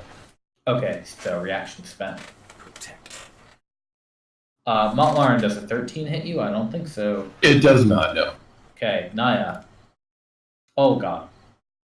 That hits. There's something. Alright, so that's a solid 16 damage. Shouldn't that have been rolled at disadvantage, though? Yes, it should have. Thank you, sir, for remembering my... that's a 10. Don't worry. Whew. So the 26 goes poof? Yeah, so in another world line, Naia got her leg chopped off, but in this one, she's fine. Sweet. So that thing blows its turn on being bad. Now, Ronku, you have several choices. Yes, he's giving me many choices by coming to me, right where I want him. So I pull my halberd off my back and I just start wailing on this guy. Okay, alright, let's see that double attack. Oh, first one. Eight's not great. The first one, I'm still pulling it off my back. I tried doing Yeah, something yeah. cool, swinging it down, and didn't connect. That's It's a little weird, like trying to fight on water. But the Yeah. 16 will definitely connect. Yeah. I stopped screwing around. I was like, okay, time to stop. Just land some hits. And hit he does. Give him the whack. Alright, so that's a 6 slashing damage. We're gonna roll 20 wants to let me subtract some health, that would be great. Come on, man. Thank you. And now it will be first the bottom one's turn, actually. This one is going to try to attack Ambergrene first. It sees that there are many Ambergrenes, and apparently finds this more compelling than the Dragonborn next to it. So it will. Let's see. So it has to roll a d20 to determine whether it attacks one of your duplicates. Okay, you have to roll the d20. Yeah. So go ahead and roll a d20. If you roll a 6 or higher, it'll change to one of your duplicates. How do I do this? I haven't done this in a while like that, right? Yes. Slash R 1d20. Okay, nice. So this attack will be aimed at your duplicate, and then its AC is 10 plus your dex. So what's your dex? My dexterity is +0. It's 10. My dex is 10. Yeah. Okay, so this thing only has an AC of 10. So this is probably gonna hit. But let's see what happens. Yeah. Okay, so it hits the clone. Yep. And your first clone goes poof. Yep. Rah! And then you sense like a sort of frustration with this thing. So it'll try again with its bite. And now that's gonna hit. Go ahead and roll a d20 again to see if that hits you or the illusion. Okay. So now you have to roll, because you only have 2 left, you have to roll an 8 or higher. Yes. Oh, good job. So that poofs your second illusion, so you've got Yep, 1 left. I have 1 left. Rah, rah. That's cool, because next turn I get to hit you with my hammer. Yeah. And now Ronku, this one that you just hit is going to try to hit you with both of its attack. Come at me. Oh, he will. Oh. So does 16 go to you or to me? Tie goes to the challenger, so yeah, it'll hit. All right. So they both hit. So that's going to be a total of 14 damage.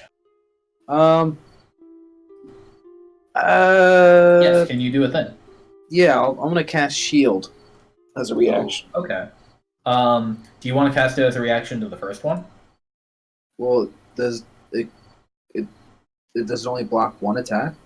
I believe it's until the end of your turn or something like that. Yeah, it just raises my AC, so it makes me harder to hit. Yeah. So if you cast it, I rolled those very quickly, but if you wanted to cast it in a reaction to the first attack, I'll let you. Oh yeah. Okay. Yeah. So just ping shield so I can make sure I'm remembering that right. Until the start of your next turn, you have a +5 to AC, including the triggering attack, and you take no damage from magic missiles. So yeah, those would both then, Yes. as you pop up that shield as a reaction, those would both just bounce off of it. Nice. There we go. Very cool. Okay. Back to Mont'larin. All right. Against the same one. Okay. A 14 will hit. Let's see if I get the backswing too. Oh, good job. All right. So a total of 10 slashing damage against this creature. You're going to town on it, and as it keeps so it's kind of wavering between like ducking underwater to avoid your attacks, but also trying to attack you. And every time it pops up for a second, you manage to just like smack it back down with your sword. And this thing is looking worn quite ragged at this. You're making heavy dents in it, and it's sort of just like melting apart before your very eyes. Awesome. And also, ooh. Naia, you have a turn now. Okay, this thing is still in my face, right? So I have to do a melee? All three of them are right up next to you. Okay, so we're gonna do another Thorn Whip. Okay. Ooh, okay. Do you like flush your bedroom there? So that's a nice 5 damage. You cannot pull it anywhere closer to you because it's already adjacent to you. I'm running fully over. So, you can't now, hear it, but there's exciting battle music happening. Does this spell level up as you level up? Because Naia, you're level 5. Your cantrip should be doing a little bit more damage. I don't know. It didn't ask me what level I was casting. Let me take a look. She rolled a 2d6. Oh, is that 2d6? Oh, it is 2d6. Okay, so you're rolling 2d6 on that already. Got it. I just want to make sure that's correct. Yeah, I mean, default? I just hit the button. It's just a cantrip. Yeah, Thornwhip's vanilla. Okay, if it's a vanilla spell, it should be. It should already be set. Got it. Yeah. Okay, 2d6 is correct. Got it. All right. Cool. Do you want to do anything else? No. All right. Ambergrene, time to rock or something. Time to rock. All right. I am going to rock with my warhammer, the one in front of me that just missed or just ate 2 of my my clones. Ooh, very nice. 10 damage. Yes. Okay. Smack, take it. Very nice. And would you like to take any bonus actions after doing that? I don't believe I have any bonus actions I can readily do. Okay. Perfect. Then. Yeah. Actually, no, I do. Hold on a second. Oh, you do? Okay. Yes. We'll wait. As a bonus action, I can cast Sanctuary. Okay. Which wards one person against attack for 1 minute until they attack, and then it ends. So I'm going to cast that on myself. Okay. I think I can, right? Yeah. You ward a creature within range. Yep. That's me, so I'm just going to ward my own damn self. Okay. If a warded creature makes an attack, casts a spell that affects an enemy, or deals damage to another creature, the spell ends. Yeah, it's just until next turn, but so I also have 1 duplicate, right? Yes, you do. Yeah, so I'm ridiculously hard to hit right now. Yeah, you are. Boy. Alright. I think what's gonna happen next is this creature here, the one that Mont'larin and Naia have been bullying, is going to at this point dive underwater. And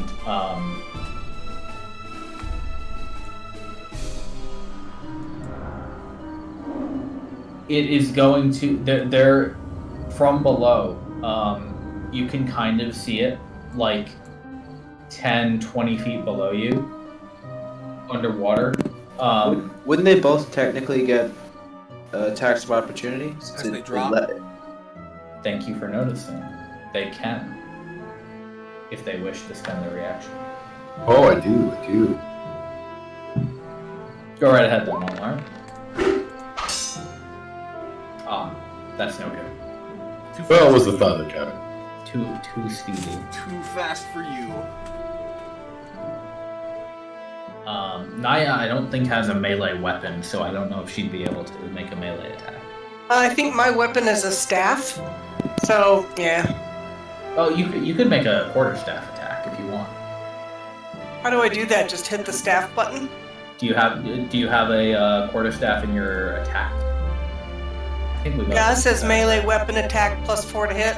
Reach 5 Yeah, feet. yeah. If you're one-handing it, do the quarterstaff. If you're two-handing it, do the versatile one. I don't know what Naia's doing. You need a free hand to cast spells, but it's a staff, so you could just choose to grip it or not. So like. Okay. I think does that hit? A 12, unfortunately, just barely does not hit. Okay. So this thing, unfortunately, is too speedy for the both of you, and it ducks underwater. Now, it's done this a couple of times before, but what it didn't do before is shoot a spear of jagged wood up at one of you from below.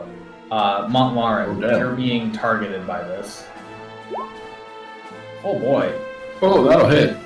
Yes, it will. So you take 13 piercing damage, and this thing,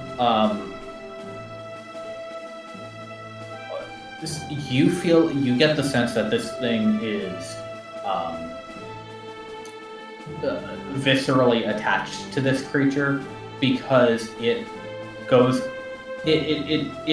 over your chest and over your shoulder, but then you notice it swoop down behind you and just like wrap around your torso.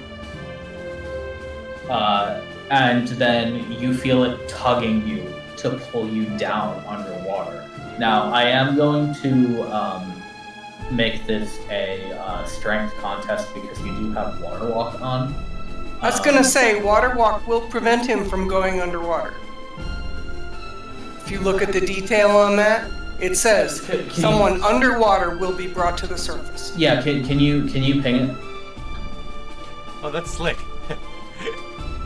Someone's drowning. Water walk them. I want to see if it would be. However, could I cast water walk on an unwilling subject and then throw them off a ship? No. It says if you target a creature submerged in a liquid. Yeah, up to 10 willing creatures. Okay, Yep. so. But at the very end, it says 60 feet per round. Yeah. Okay. So. It actually cannot pull him underwater for more than a second. Basically, like the logic I get from that is it would need to pull him down with a force greater than 60 feet per round. Right. Which this attack does not allow it to do. Oh, and you'd have to succeed on a strength contest against Sahar anyway. Yeah, okay. I guess that doesn't happen.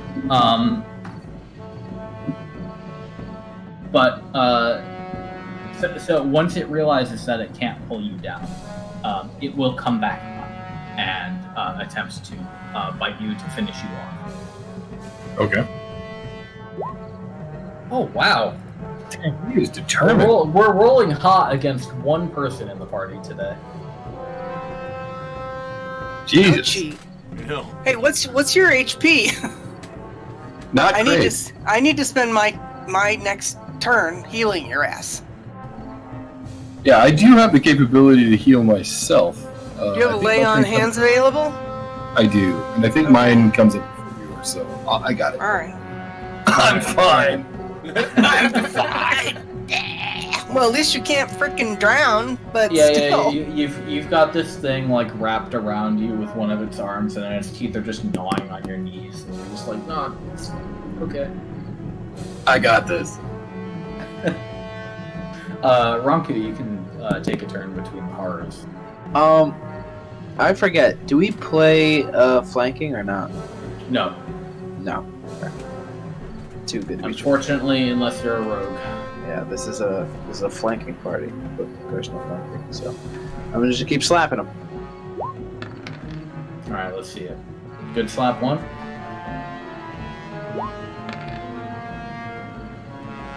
Bad slap two.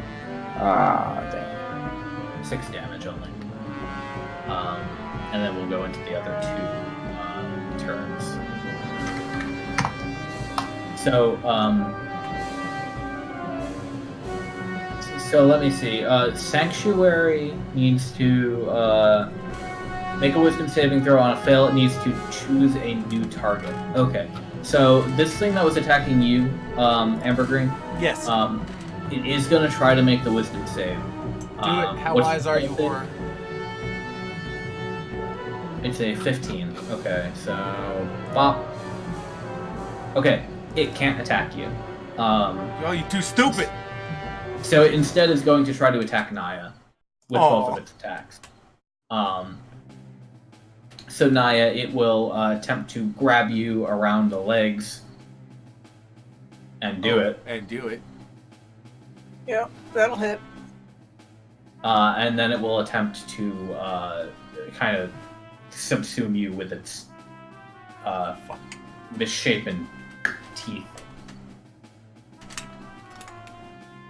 Oh, that'll hit too. Damn. Yeah.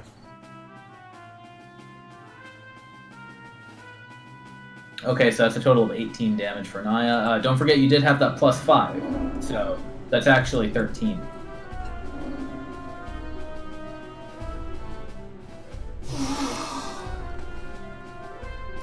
And then we'll do the northern one for Ronku. So your shield has worn off. First claws, then the bite. So I don't think the claws hit. You have a 16. Yeah, the bite hits. Okay, so that'll be 7 piercing damage to Ronku. And then to Mont'larin. Yeah, I'm gonna lay on some hands on myself. Lay your hands on me. Lay your hands on me. Full hit points.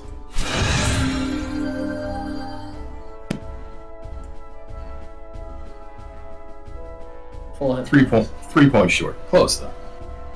Oh, very nice. I mean, Holy cow. you spent the whole 25. Oh yeah, I spent the whole 25. Okay.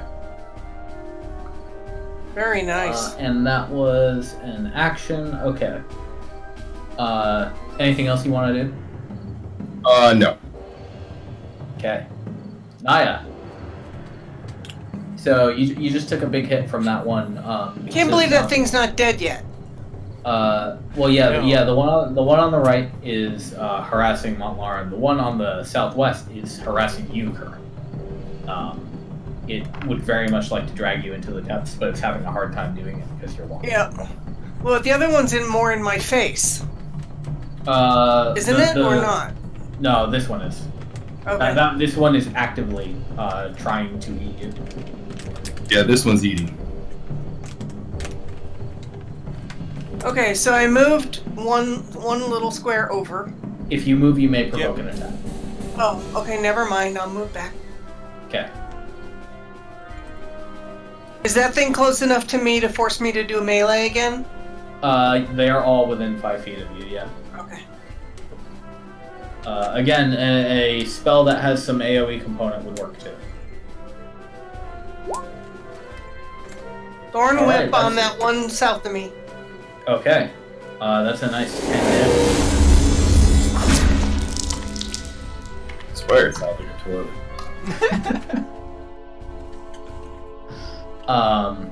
Okay, so you repel it from your body immediately by striking it around its roughly humanoid-shaped chest with your whip.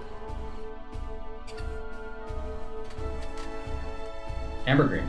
Indeed. So your sanctuary is going to run out if you do basically anything. Anything? Yeah. It was just to keep that thing from hurting me until I hit it again. Which I'm going to do. But I'm considering... I did 10 points of damage to it. It's not all that worse for wear. Maybe I should... but still we haven't even seen the thing in the middle. Such sketchiness here. Hey though, you've got a lot of spell slots. I do. Of various levels. So don't forget, you can always upcast things. So if you spend a first level spell slot, you can do a second level spell for a first level. You can spend second level slots for first level spells and all that stuff. Oh, that's true. Anyway, I have the inflict wounds spell, but I have to make a melee attack. I think I'm gonna save that for another creature and just hit this guy with my hammer. Inflict wounds is a good spell. Oh, it's a real good spell, yeah. Does lots of damage, but I wonder if I need to do this. Like, I wonder if I need to blow this spell. Well, that's only level 1, right? Yeah. So I have So the 2 you- and the 3, yeah. You've got what? How many first level spell slots left? You haven't used any of them. Oh, actually, I used my sanctuary, so I have used 1, Oh, okay. and I've used 1 mirror image. Yeah. Make sure you mark those down. Yep, but that's it. That's all I've used. Okay. So yeah, you've got 3 spell slots left. I mean, so Indeed. do what you want though. No, I think I'm just gonna hit him. Okay. Fair choice. Ooh, good hit. Very nice. Very Yeah. nice. Do it again! Not minus 190. He wasn't even looking at me either. He turned to Naia. He didn't. He Yeah. forgot I was there. Yeah. At this point, you've kind of like It's a hammer socked after all. You've like socked a hole in this thing's head, and where one would normally expect brains and whatnot, it is just kind of a solid mass of mud. It doesn't seem. It seems bothered, but it does not stop. Right. Thanks to this new affliction.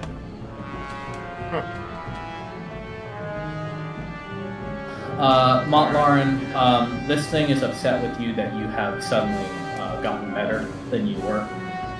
It would like to make you bleed a whole lot. And it's also, like, it keeps trying to drag you underwater. It like, doesn't seem to get that you can't go underwater with the force it's applying to you. Continually, you're like fighting this thing from like dragging you onto your hands and knees. It will do its 2 attacks on you again, Mont'larin. Alrighty. I'm picturing the water as like a hard surface, Damn! just slamming your body against it. Holy shit! Yeah, apparently it Both is. hit. Wow. Okay, good thing you healed. I won't complain about these monsters not rolling hot anymore. Only on They're Mont'larin. doing good. Damn! Okay, Ronku, you can do whatever it is you're gonna do. Yeah, I think I like what I'm looking what I like what I'm doing now. Wait, do touch spells do they provoke even though they're in like melee? Like No. Touch spells are fine. You have to be in melee to use them. alright, I'll mix it up with a shocking grasp. Same time. Okay, cool. And that should be doing a little bit extra damage now. Very nice. Okay, so melee spell attack. You have Yeah, advantage on my its spells target. are just my spells are doing way better than my melee attacks. Okay, yeah, so that did roll your dice correctly. You did 10 lightning damage. Now you're not going to get any bonuses to that because of the water or anything right now.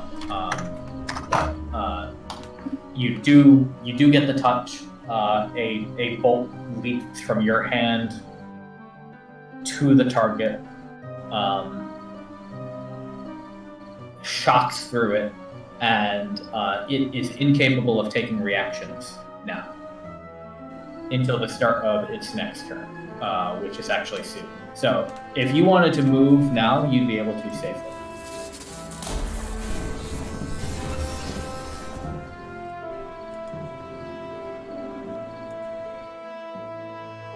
Okay.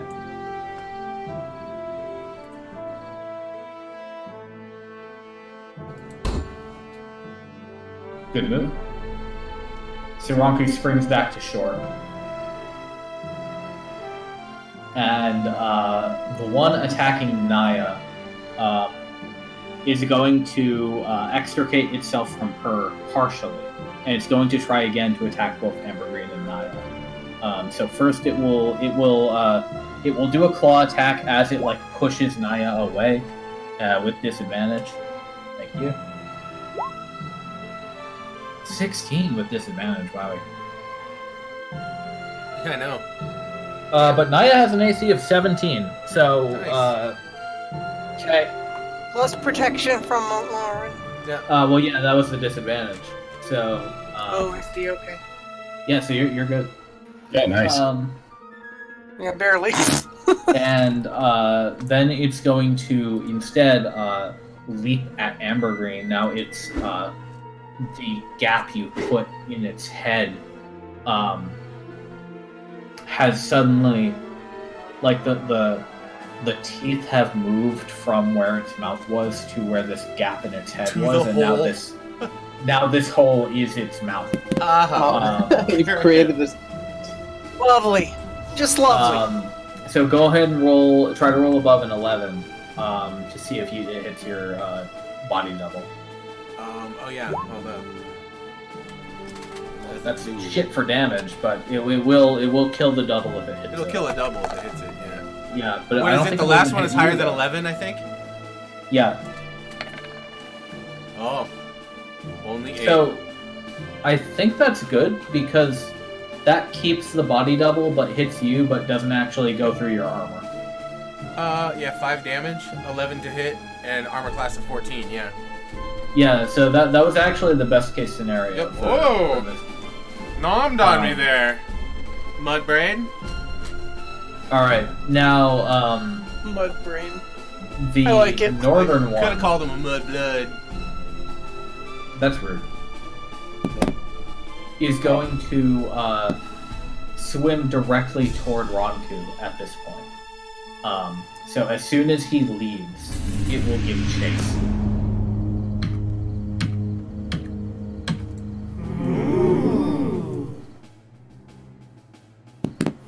Provoking 2 attacks of opportunity.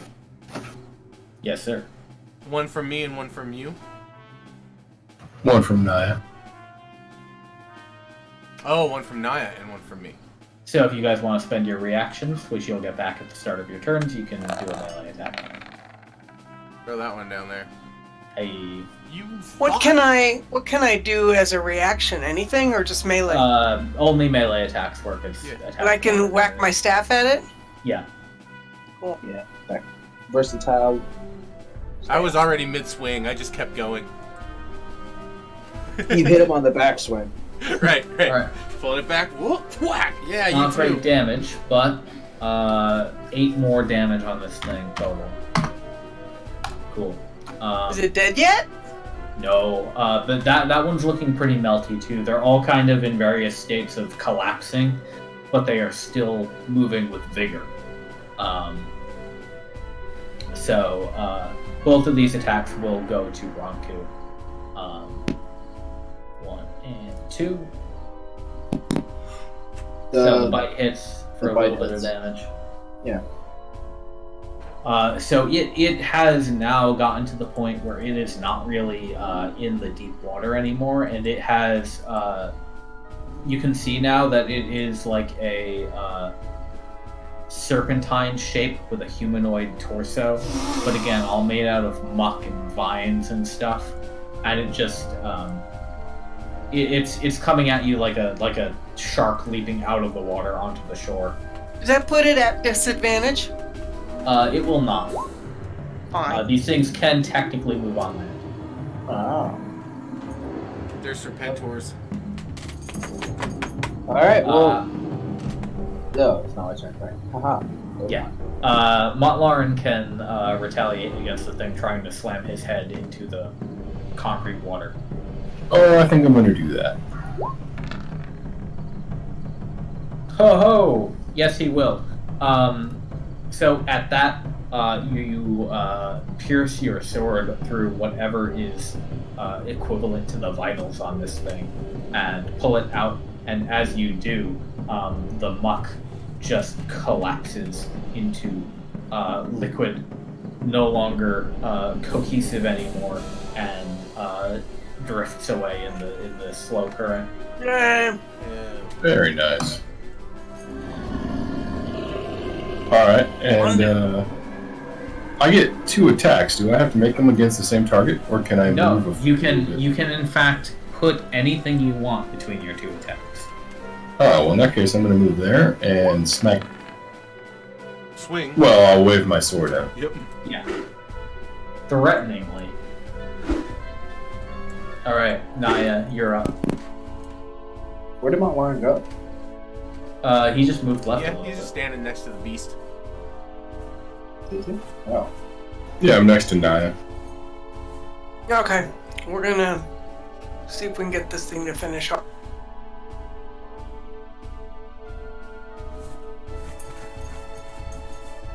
Nice hit. 8 damage won't quite destroy it. But Okay. You do a significant hit.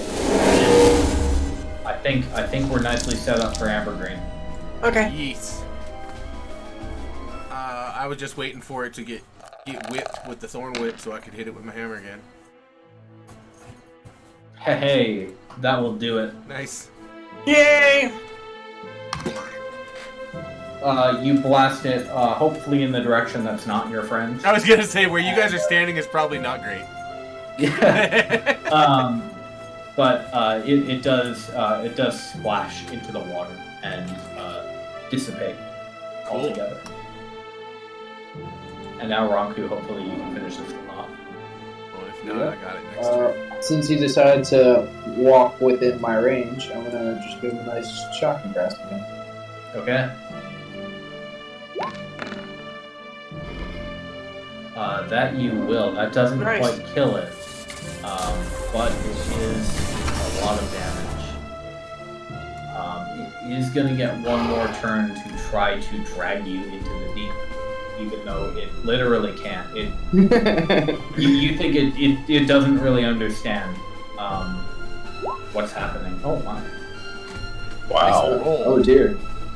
Well, it was gonna hit me eventually. Okay, well, hit you with one. Yeah. So do make sure you're counting that extra 5 health. I don't know if you did. Yeah, I just took it off the last attack. Okay, good. So it's 15 damage. Yeah. So this thing will in Okay. fact actually sink some of its teeth into your right leg just a little bit, enough to draw blood before you pull away.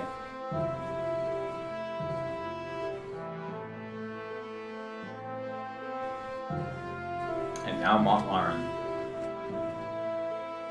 All right.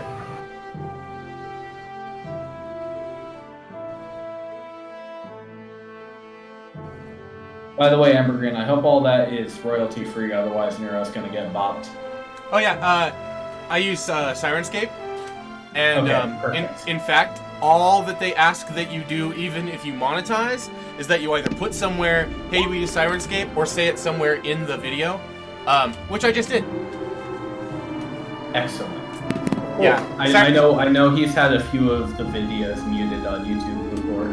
Yeah, it's because of various songs. Yeah, but because I use extremely legal music to add to the atmosphere of my game. for sure. My favorite part is Okay. where I get this beautiful music, but only when you're talking. It'll be on the VOD. Yeah, just have to watch myself play D&D later. Yep. Okay, Mont'larin, you managed to finish off that river beast, and as far as the four of you can tell, there are no additional beasts in the water. Where? Is initiative over, or are we still going? I mean, we still got that guy over there. We Yeah. can stay in it for now, but you guys can kind of move freely if you want, and we can kind of like group together a few turns if you want to heal up or anything like that. Yeah, how I'm much gonna healing cure- how much healing does a minor potion of healing do? How long does Walk on Water last? 1 hour. Right. So if we're gonna like chill and do some like healing over here on the shore, we should like get off the water. Otherwise, we should. If you're gonna short rest, you probably want to leave. Yeah, well, you have no indication an hour of is whether those 60 turns.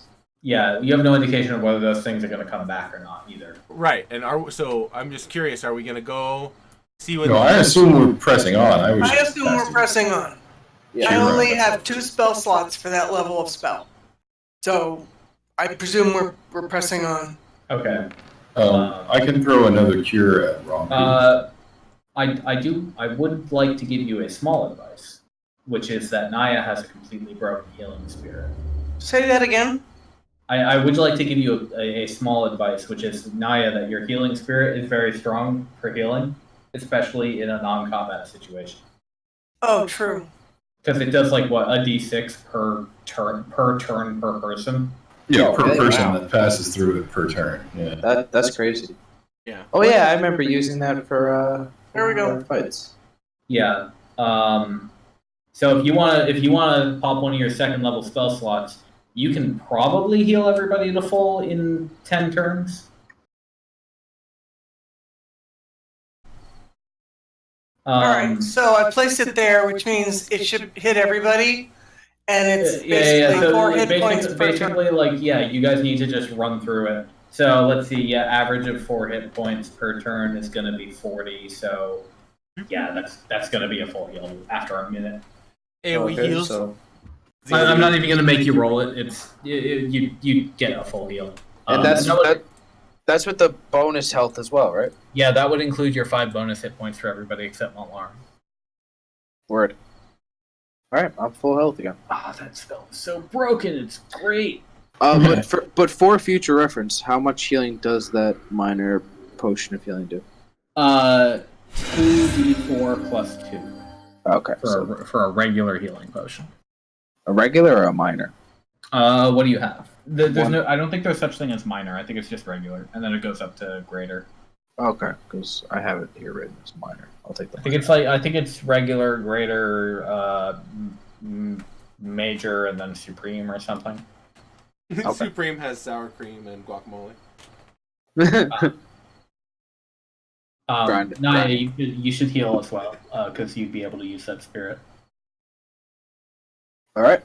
Do we still have the +5, or is that gone now? Yeah, because that actually increased your max HP. So you have the +5, but just leave it in the +5 slot so you don't forget what your max HP. Yeah. Okay. So I'm back to 31.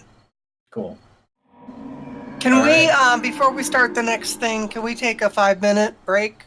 I'd like to get more water and bio absolutely. and stuff. I'll do the same. So 5 minutes for everyone. Do what you need to do. We'll be right back. Cool. Okay.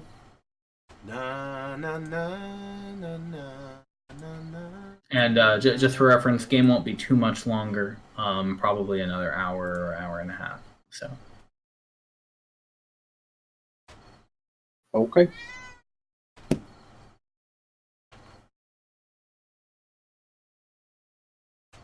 Da, da, da, da. Da, da, da, da, da. I don't have any elevator music in my Sirenscape.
Okay, the DM is back.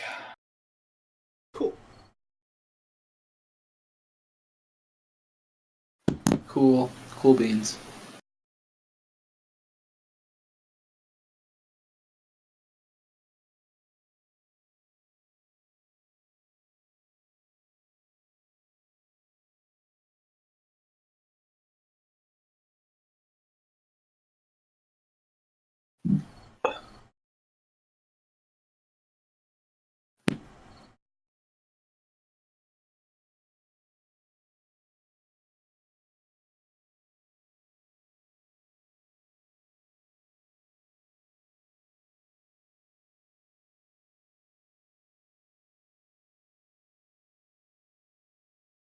All right, I'm back. Okay, are we waiting for anybody else? Naia? Is Naia back? Yeah. Okay.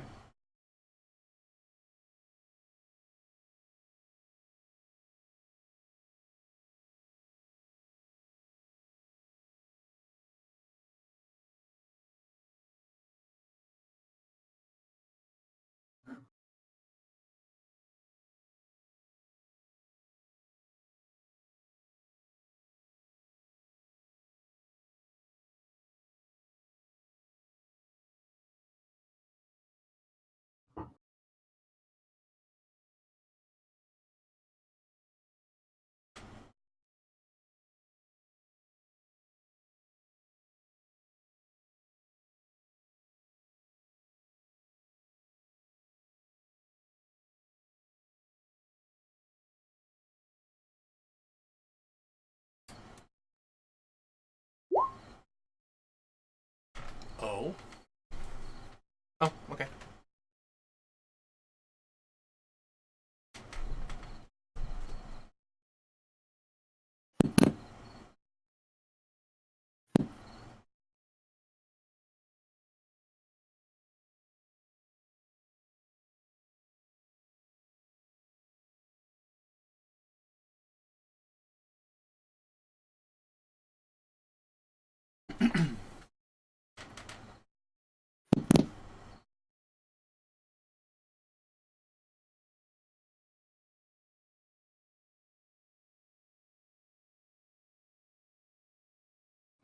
Okay. Let's go ahead. So it's been like 1 minute since you guys ended that fight and you healed up. I assume your attention now turns to the structure of trees and roots. To the east, whatever is wandering around in there hasn't really bothered to take note of your battle for the past minute or so. Yeah, I was curious about that. You see it pass by the gap in the trees over there, but then it just like keeps wandering. The thing just kind of pace around in circles. Yeah, like Yeah, that's what it looks like. it's on a doing. route. Just anybody that hangs around pacing in circles is likely to have a certain amount of crazy going on. Right. Well, you know, it's the keeper of the butthole of the river. Well, either way, he's not going to be happy that we have to go and destroy his home. Good or bad, he's not gonna like what we have to do. Yeah, That's true. Maybe he just needs an enema. Yeah, he's got some blockage. well, certainly the river does. Good That's what I lord. mean. Well, let's go fix it. Yeah. Old Postulant River.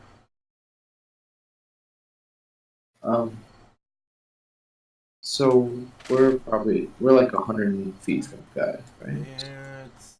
Yeah. Sir, how much time do we have left on that water walk? Like 50 minutes at least. That was not Cool. the right tool. Probably closer to 55. Where's the fucking eraser? Damn it. What did you do? Oh, I accidentally drew a line. Can you just not click it and delete it? Got it. There you go, thank you. I thought I was using the measuring tool. I'm like, no. All right. So, do you want to go cautious or full board, double move, go get him? How you guys want to do this? Just walk up to it, stop right here. Yeah, Maybe. well, I figured I'd dash at least part way. All right. Since I'm so slow. Before you get up there, I think let's around here. Yeah. Let me roll initiative. We'd all be around there. So. Yeah, I was gonna say, we're gonna walk up. It's kind of slow down right about there and look at it and be like, "What the fuck is that thing?" I can just shoot a spell Well, at it. I and see keep what he hoping that does. we're going to get close enough for Serb to produce a picture. Oh, sorry, I don't have a picture of this beyond. It looks like a merman. Yeah, and the Yeah, it token, kinda does. is not super descriptive of this thing's actually. So, good one. That was really good. Thanks. We'll maintain the initiative from last time. Oh, my initiative okay. sucks. I mean, it's only been like a few rounds since then, so. My initiative sucks.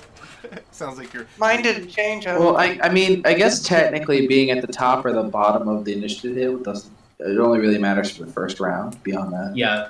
Right. So. I think I'd like for us to climb up on this platform thing since we don't know Yeah. kind of what we're dealing with when the thing, whatever that is, the monster, is over on the far side of the platform. So basically, what you're looking at is a creature with glistening black scales.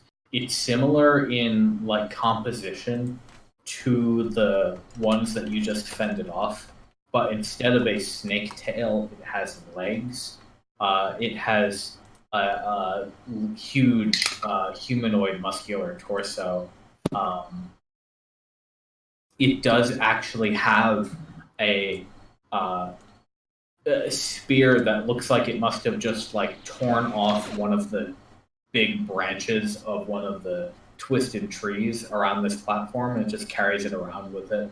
And you get a glimpse of its head. Its head is kind of, it doesn't have much of a neck to speak of, so its head is kind of like squished into its torso. But as it passes by you, and it still hasn't really taken note of you as you guys are still that far away, you see it has about at least like 7 glowing orange eyes. Wow. Man, Well, what happened to my damn roll 20? Try refreshing it. It's big garbage.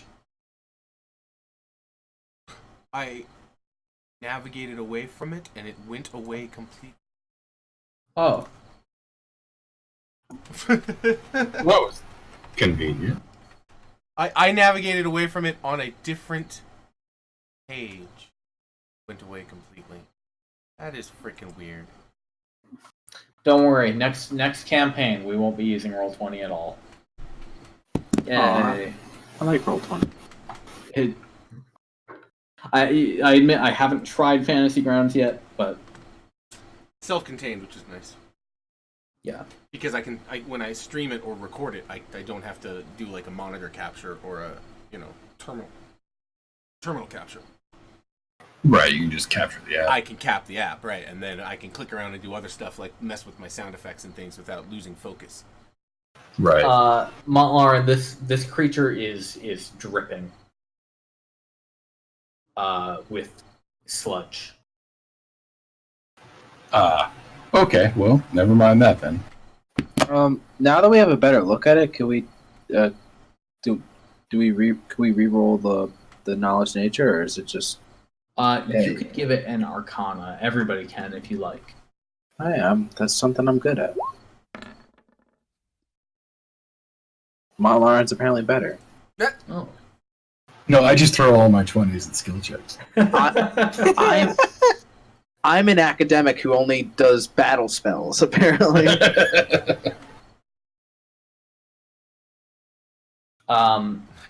Yeah. So This thing is definitely the product of a shift. But like you can see, it looks like river sludge that has been given life. There's clearly a randomness to it, although it has taken more of a structured form than the creatures that just attacked you.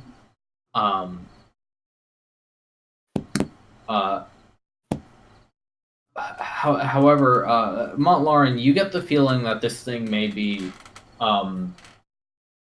like a lot of the creatures that you've seen in the Redshift that are Redshift creatures.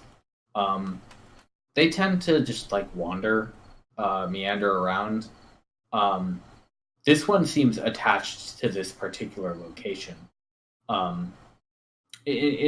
Probably in a similar way to that paper monster that you just took care of a little while ago. You get kind of the same feeling about this one. Not that they're related, but that they both have like a attachment to the place that they stay in.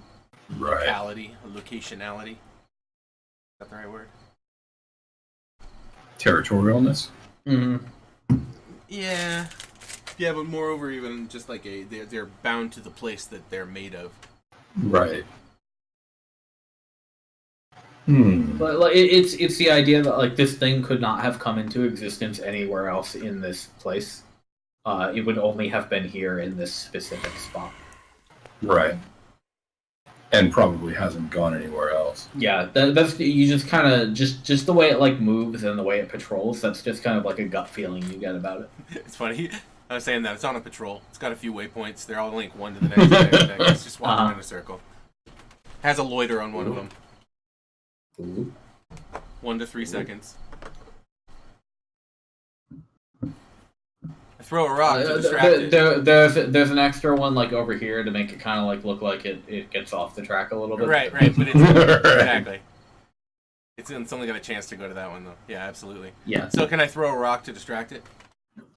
Well, you could have pulled a rock from shore if you want. Oh, there's no rock here. Yeah. Has it noticed us at this point? You don't think it has. Again, if it has, it hasn't made any acknowledgement of you. It doesn't look like it wants to leave the platform. Maybe we just like spam spells at it from back here. Yeah, that doesn't sound like a terrible idea. I mean, even if it's just the opener. Well, what's the hole? Can we see that hole it's walking around? From where you're standing, you can see that there is a... you can sort of see like a hole in the middle of the platform, but you can't see anything else about it. You can barely tell it's there. Oh, I see. Maybe we want to... I don't know. Does anyone have any oil? Flaming oil? No. I mean, it's on a river. It's only going to burn so far anyway. Yeah. Sure.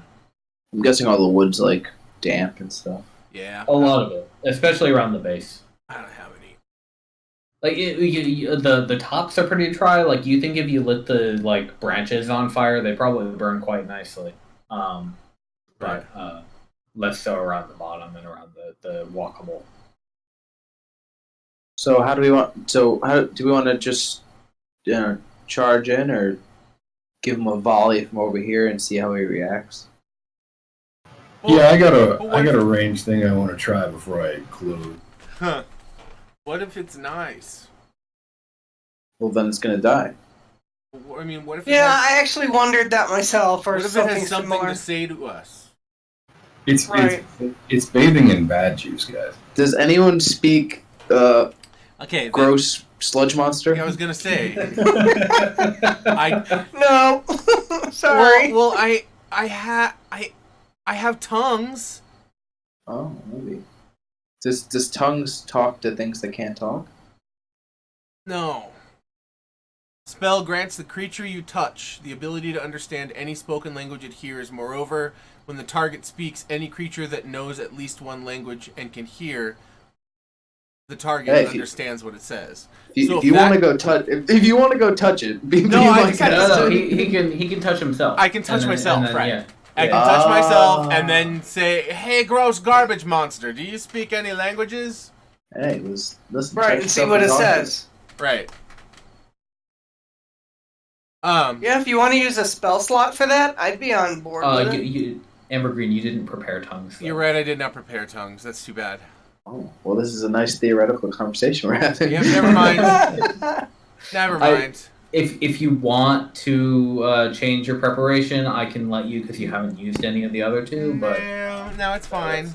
Okay. I'm just like, huh? Are we just gonna execute Merman over there? Apparently, but I had the same concern that it was a sentient being who was kind of stuck here, and maybe there's a way to cleanse it. Might be as stuck as we are with the corruption. He's sitting on a literal pile of corruption, and from what we know, maybe it's like an infected. What if he can't leave? What if he can't leave? Well, then he has to burn him anyway. We have to get rid of the whole. His home has to go. What if we were like to purify his home? Would he become a clean creature? Like, pulling the plug out of the dirt plug. Right. Well, let's find out. We'll purify. Clear his gutters or whatever. Right. Is it a river spirit that's corrupted? Clear his gutters. Well, get all those twigs and branches out of his gutters and see if he calms down. Pull the bicycle out of his ass. It's probably a shopping cart. Yeah, it's probably a shopping cart.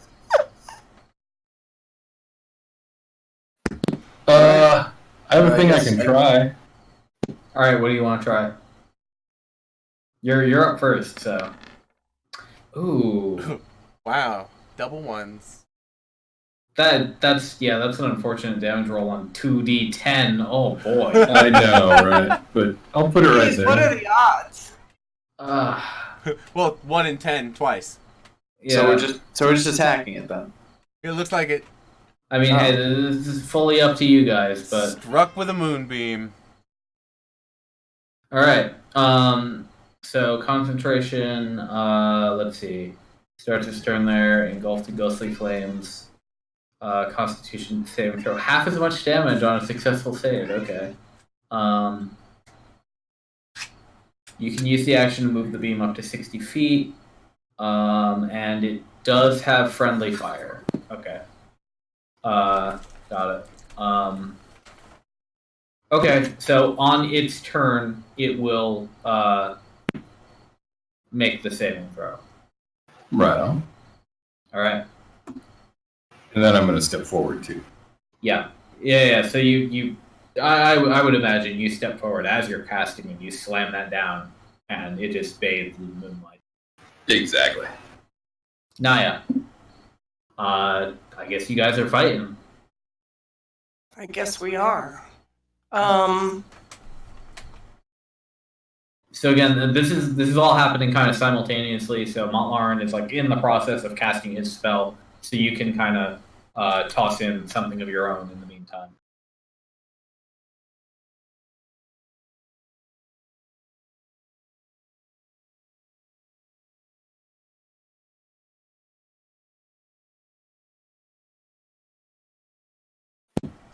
Naia is shocked. I know. I'm looking to see if I have anything that'll go 50 feet. Let me take a Well, look. you can move before you cast too. Okay, Yeah, so you I can can do move. Ice Knife or 'Cause Spike it is your Growth. turn. Ice Knife is solid. Or Spike Growth. Yeah. That's 150 feet.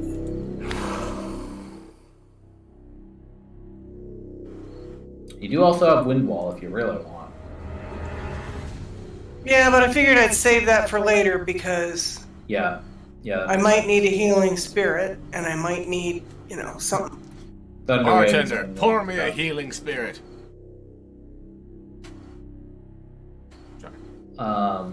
Yeah, Spike Growth is solid as well. Okay, I'm gonna try a Spike Growth since it's a level 2. Okay, so 20-foot radius. So here I'll put in a 20-foot circle. So that's not quite. Spike that many? Yep. Yeah, I was kind of hoping it would take up most of that platform. Roughly 1, 2, 3, 4. 1, 2, 3, 4. Yep, that's right. Okay, so where did you want to put it? Like here? Pretty much, centered on the platform. So, a little to the right, my Okay. right. Like that? Maybe one more. One more. And a little bit down. A little bit left. Good. Okay, now Okay. what do I have to? I have to roll something, or it has to roll? Let's see. When a creature moves into or within the area, it takes 2d4 for every 5 feet it travels. This was very useful against all those mobs against the wall. Right. Yeah. It's kind of been on my A list. Okay, so when it moves, it'll take damage for every 5 feet that it moves in there. But is that a roll that you do, or a roll that I do? You can do the 2d4 once it's time. Okay. Okay, and then Ambergrene, you can move. You'd have view of this thing from where you are, and you can do whatever you want. These are 5 feet each? Yes. Also, I didn't realize Moonbeam was only a 5-foot radius. Huh. Yeah, it's a cool spell, but it's just very small. But I mean, you can move it 60 feet a turn, so it's like a fire hose. Yeah. Yeah. Yeah, it's a fucking beam weapon, a starship laser. Right, a finger of God. Yeah.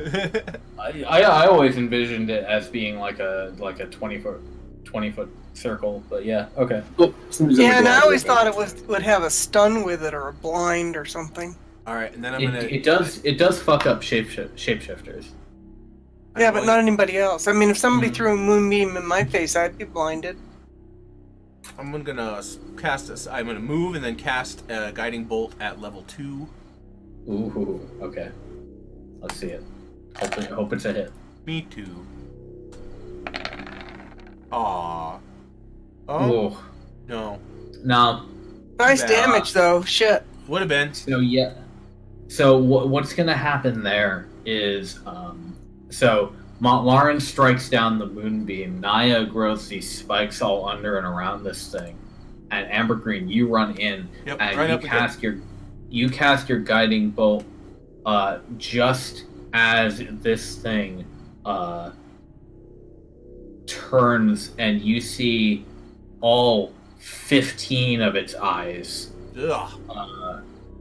Kind of, most of them are on its face, and it roars and just begins charging at you with a thumping that tears up the ground under it.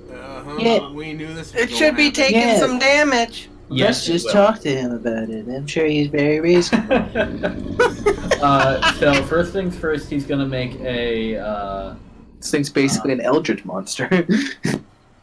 He's going Let's just to talk to- well, make the con save for Moonbeam.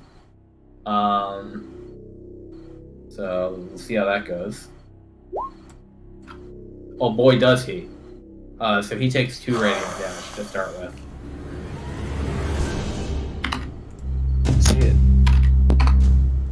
So not much. But then he's gonna take, I think, 1, 2, 3. Yeah. So Naia, 6 d4s of damage. /R space 2d4 times 3. Just Just do 64. 64. Yeah, 64 will work.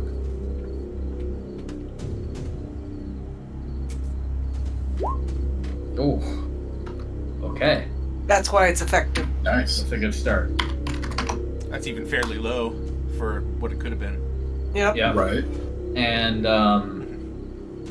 then this thing will it will actually jump off of this platform into the water.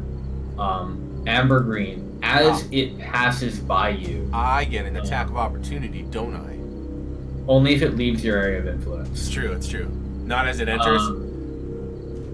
But basically, what's going to happen is, not as it enters. Right. No, there's a special feat for that. Yeah. Yeah. It's coming up for me. You're like, no, I got this one. Someday, not today. So, it actually, as it passes by you, it throws the. We're gonna say this happens when it's here. First of all, Okay. it throws the wooden Spear that it has at Mont'larin. Oh.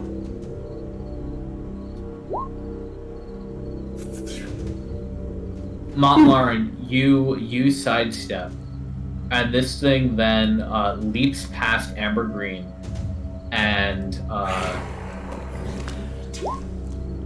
tries to slam its gigantic scaled claw into your head as it dives into the water next to you. But I'm a dwarf and he misses my head.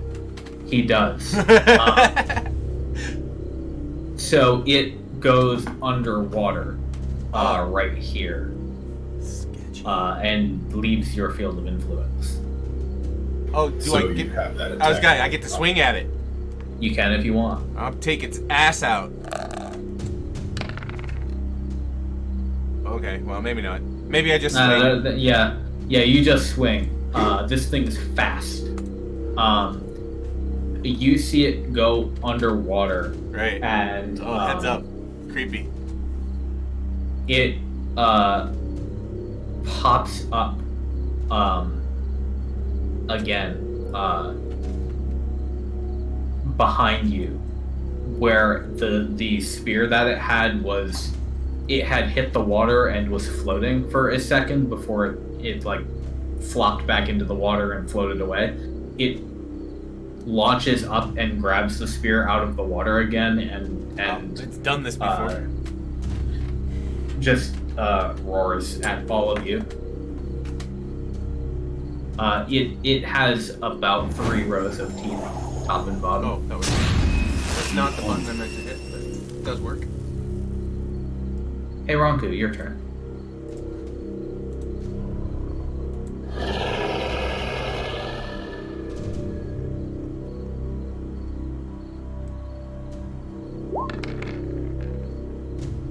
Oh yeah, I'm hitting him with my halberd. So you do. Very good.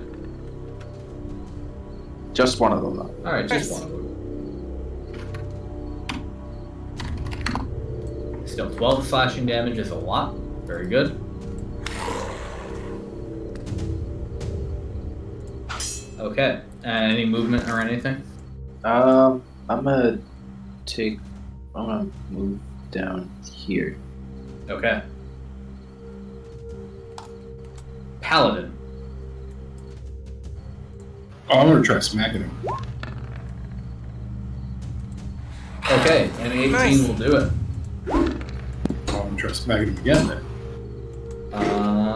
That's 8 not will not do it. Now, can't you move that moonbeam too? It takes an action, so I'm not going. It does. Okay. And it is concentration, so you do still have it up. I'm gonna put concentration on both of you, actually. Yeah, I was gonna say mine's up for 10 minutes, so as long as he goes back to the platform, that'll hit. So you did 7 damage. Okay, great.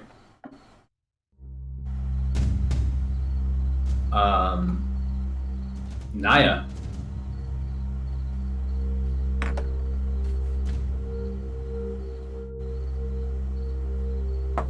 What's the proximity? Is he in my face, or can I cast a spell? No, he's 15. He's about like 10 feet 15 away. feet, yeah. Yep. 5 foot squares.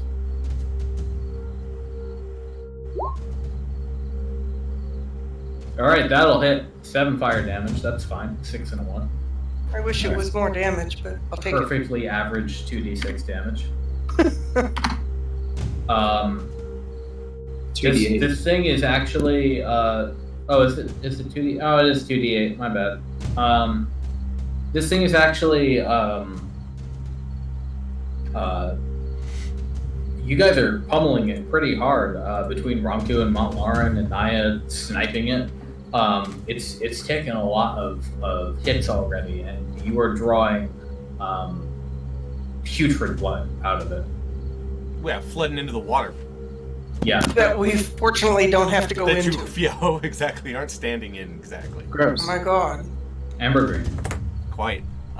You said this was just like a 3-foot little hop or something, right? A step. Yeah, you can just step up onto it. Okay. Yeah. I'm gonna get right here, mindful of the spines that I know are there. Yeah. I will look out. And again, I will try to guiding bolt that, and I think this time I'm gonna cast it at 3rd level. Oh, all right.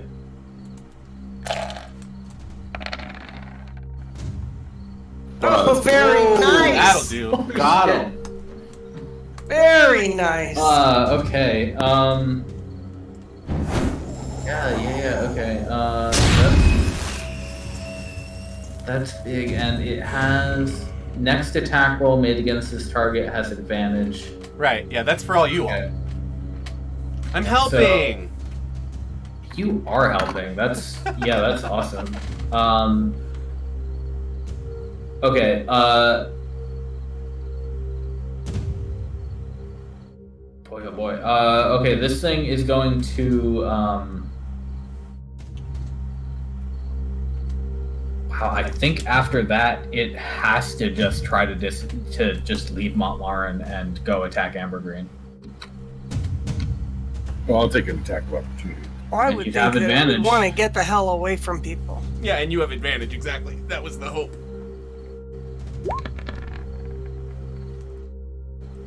Ooh. Heard him. Yeah, that hit. You chop off one of its arms. Nice. Very nice. That's only one claw attack. Oh wait, it only had one claw attack. We're bullying this guy. It is our job. Later we'll find out he was some sort of like druid or paladin. I was gonna say corrupted by the. I told you. Redshifted druid that we just Water killed. spirit. Oh. This was his tree. Yeah. Here you it's go. a Here you go, redshifted Claire. water agenasi. Oh, damn. Ouch. Ooh, holy crap, man. Are you down? Hang on. 8, 14. 12, that's 20, that's 34, but you had plus 5. 5. 37, so I have 3 hit points. Woo! Wow. So yeah, I just soaked that. Do you have a self heal? You bet I do. Okay, I thought I so. can do If one. not, I can do I will better use than my that. turn to heal your ass. I can do one better than a self heal. Alright. But you're all no. So- You guys don't even need it. So yeah, I'm good. Yeah, Well, yeah, what I'm looking at is, sir, can I do a dash and then an action, or is dash the whole thing? Dash is an action. Oh, you know what? I only have the 1 heal right now. But I mean, it would work. It's mass. I have mass healing word. We are a super healing crew. Just gotta wait till your turn. And Well, you know what I'm what? looking at is, if I dash to the platform, then I can get right next to Ambergrene, but then I'd have to wait for another turn to cast a healing Cast spear. a spell. Yeah. Yeah, you will. Yeah, I can get next to Okay. him on my turn and heal him, so Okay. not to worry about it. But yeah, so Ambergrene, you just traded Wow. equal blows with this thing. You blast it with your guiding bolt. It just whirls around, like it leaves like a wake behind it. Yeah. As Smashes it- the crap out of my dwarf ass. Yeah, it basically like grabs you by the torso with its huge claw and just slams you into the ground. It bit me. I'm in its mouth for a second there. Right, Yeah. yeah. Your face, yeah.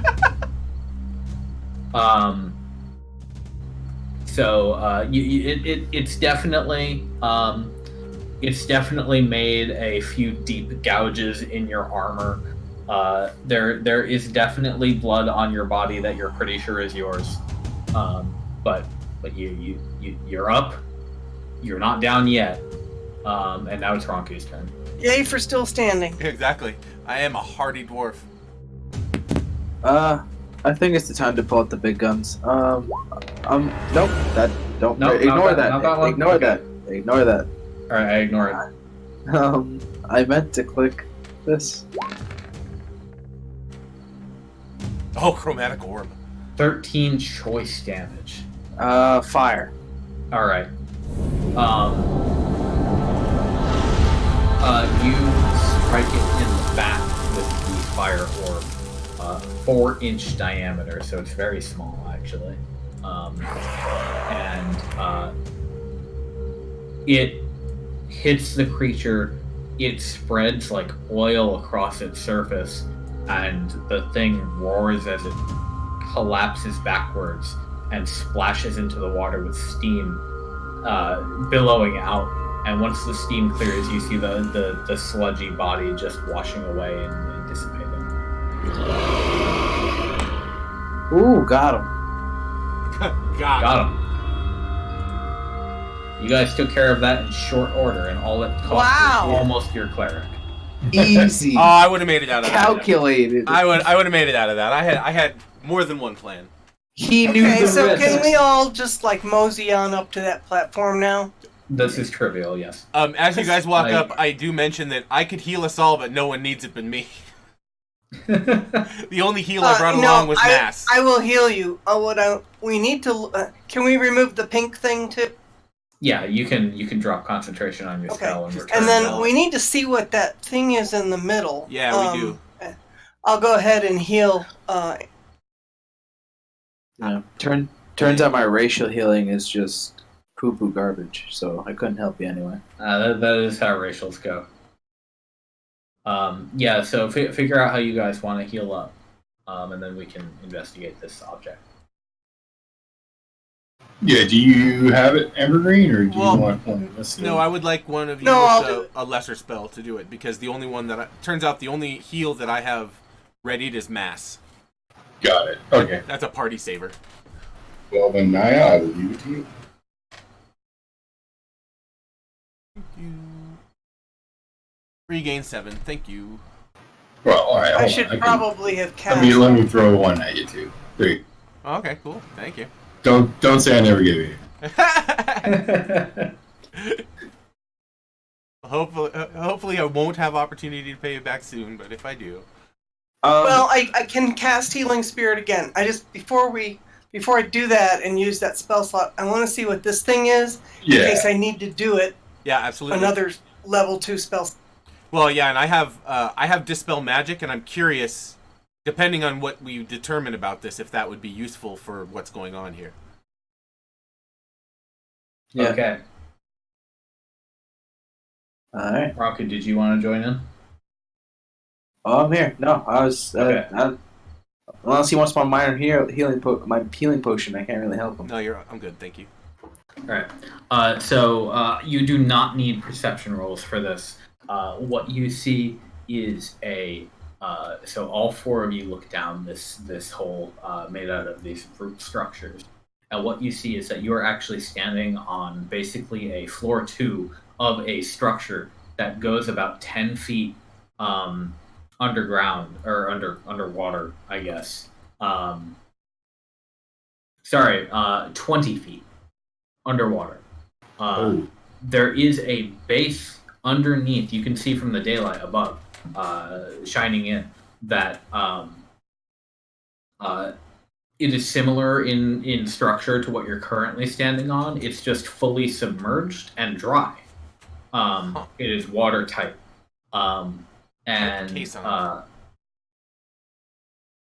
And down below you see a black object glowing pink. It's hard to tell what it is. It looks like a at most like 1 foot in length, sort of maybe like 2 or 3 inch in diameter thing, like a rod of some sort, but you can't make out any details from here. A rod. Ooh. It has a sort of glow to it. Huh. It bathes the room below in a purplish light. Light. I was just gonna ask what color. Yeah. And it is in fact It's like stuck in the roots of like the basement level. Yeah. Is this anything like the Hell Idol that we found? Oh no. It's nothing like it. This is a singular like black rod. It's like an The isotope.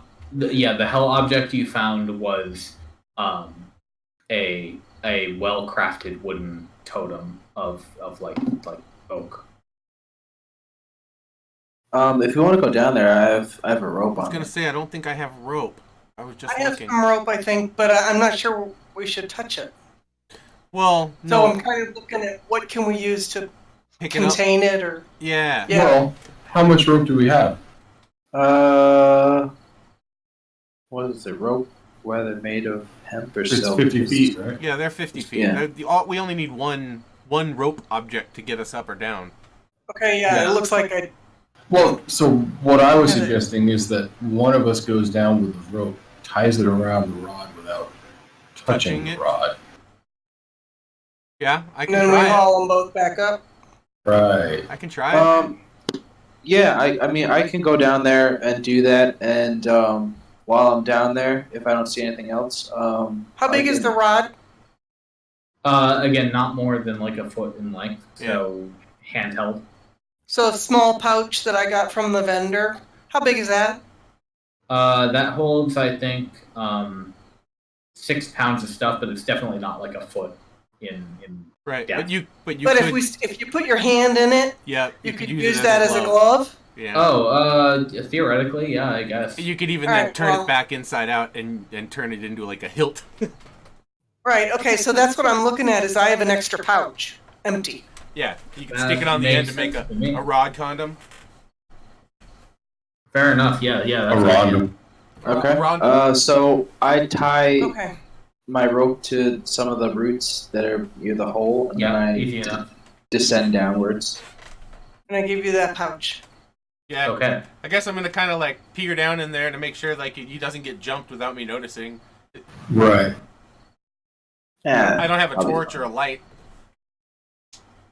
Okay. So do I need to roll perception or Oh, look, glowing rod. to do what? to just I guess survey my surroundings? No, you're fine. Okay. So I pull a blanket out of my backpack, wrap the rod in the blanket, tie a rope around it, and while I'm down here, should I like light this place? Yeah, look around. I mean, like, You mean like on fire? I mean, You mean like light it up? Cast a firebolt in the corner and just pull on the rope. Right, let me out. Let's get us all out of here first. You are submerged. I'm in the water. I mean, you are. We're underwater. This whole structure is underwater. So. But you said that everything in here is dry. Yes. Right. So this is just one big kindling pile. Well, potentially. Yeah, I mean, at least until you burn through to the water on the other side, right? Yeah. Well, I mean, Yeah. we just need to burn enough for this thing to break up and Right. head downstream. Right. Weaken I'm- structurally. I think I'm on team blow it up. Yeah. Blow it up. I don't have my tinderbox on me. I don't think. Do you have any But lamp? you do I have Firebolt, right? I just have endless firebolts, though. And I believe Firebolt sets things alight if they're not being worn or carried. Double check. Okay. Modifier ignites if it is not being worn or carried. There Yes. you go. There you go. There you go. So is that what we want to do? I wonder how the Are we fire. all down there with you, I wonder or how are the we fire upstairs? knows that the You're object is upstairs. being worn. Or Yeah, we're just looking down. Yeah, I mean, my advice is light it up. Light it up. Light it up. And I don't see anything else down here. No, it is void of anything except a couple of puddles of murky purple water. Yeah. All right. Then I tie the rope around the little blanket with the rod in it.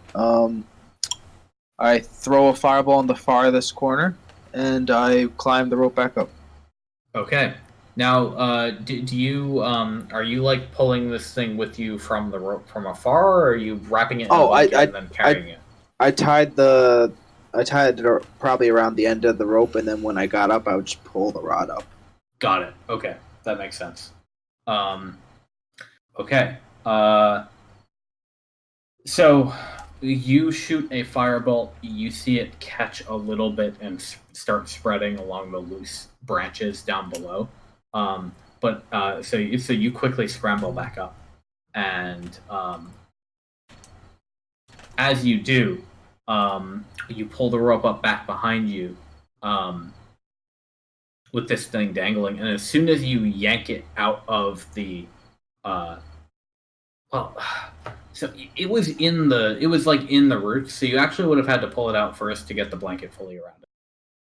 Oh, okay. Well, so I would have had to touch it, or You would have had to at least touch it through the blanket. Yeah, I was gonna say you'd put the blanket over it. And yeah, grab it. I'll use the blanket as like a glove, I guess then. Okay. And So then, what I'm gonna have you do is roll a charisma saving throw. Make a sanity check with advantage. Charisma, please. Oh God. Charisma save. Jesus. No, my charisma's horrible. With advantage, though. Okay. I'm not ugly. The rod tried to make me ugly. I'm not ugly. So you take half of this. Oh Lord. Oh! In That's necrotic damage. That's nothing. Necrotic, I'm resistant to that. Oh, hey. Okay. So So you take 5 necrotic damage. Like half of half, right? Woot! Yeah. You go, fuck! This thing sucks. It just Well, jazzed me. I was perfect for this mission. Yeah. So this thing. That doesn't even break my health. That's just the bubble shield I have. Oh, yeah. Right. Right. You basically. So, it's like you got shocked. Yeah. That's basically what happens. You put the blanket on this thing, and then you go to yank it out so you can finish the wrap. And when you touch it, there is a dark jolt of negative energy that just runs through your arm, and you definitely feel it. And it's like this thing just bit you. But once you pick it up, once you wrap it and you yank it out and are finished wrapping it, it doesn't seem to be actively doing it. Yeah. All right. Well, I stick that in the pouch that Naia gave me, and I think I'll keep it because if anyone's gonna get hit with necrotic damage, I think I should be. Hey, that's fair. Okay. And, I'm Frodo, and this is my one rod. That's what he called it.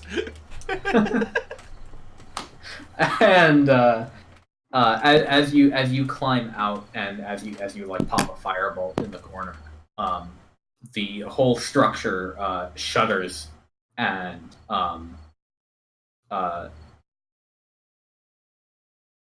groans and creaks, and Naia and Mont'larin, beneath your feet, the roots kind of just shift and vibrate, and you kind of have to move to avoid suddenly punching your foot through them.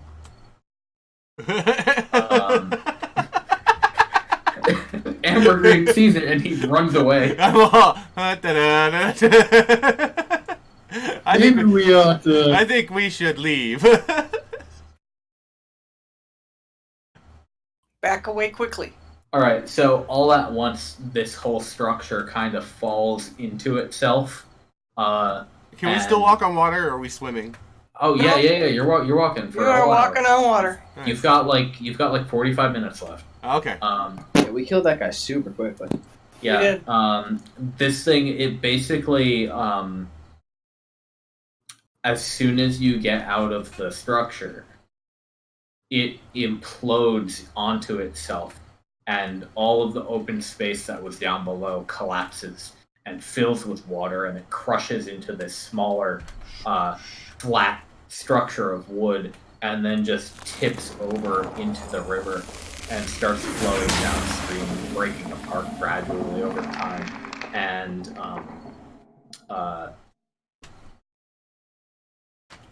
the pollution begins to also flow downriver and be carried away ever so slowly by the current. Woo. I told you. I had to pull the shopping cart out.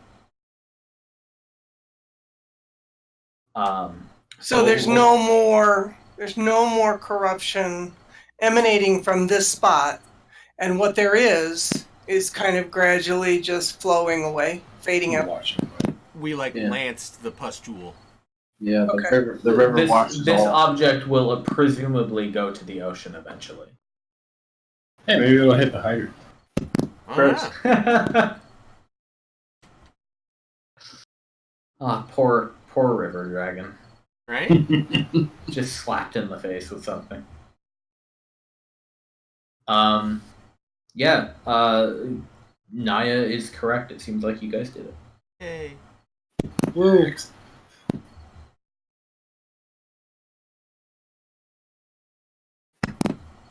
Wonder what you want to do Well, now. I don't think we had any whiffs on that boss fight. Yeah. No, He went down really fast. that was calculated. Oh yeah, you guys crushed it. Good job. Killed him in literally 12 Sorry, seconds. No, that's fine.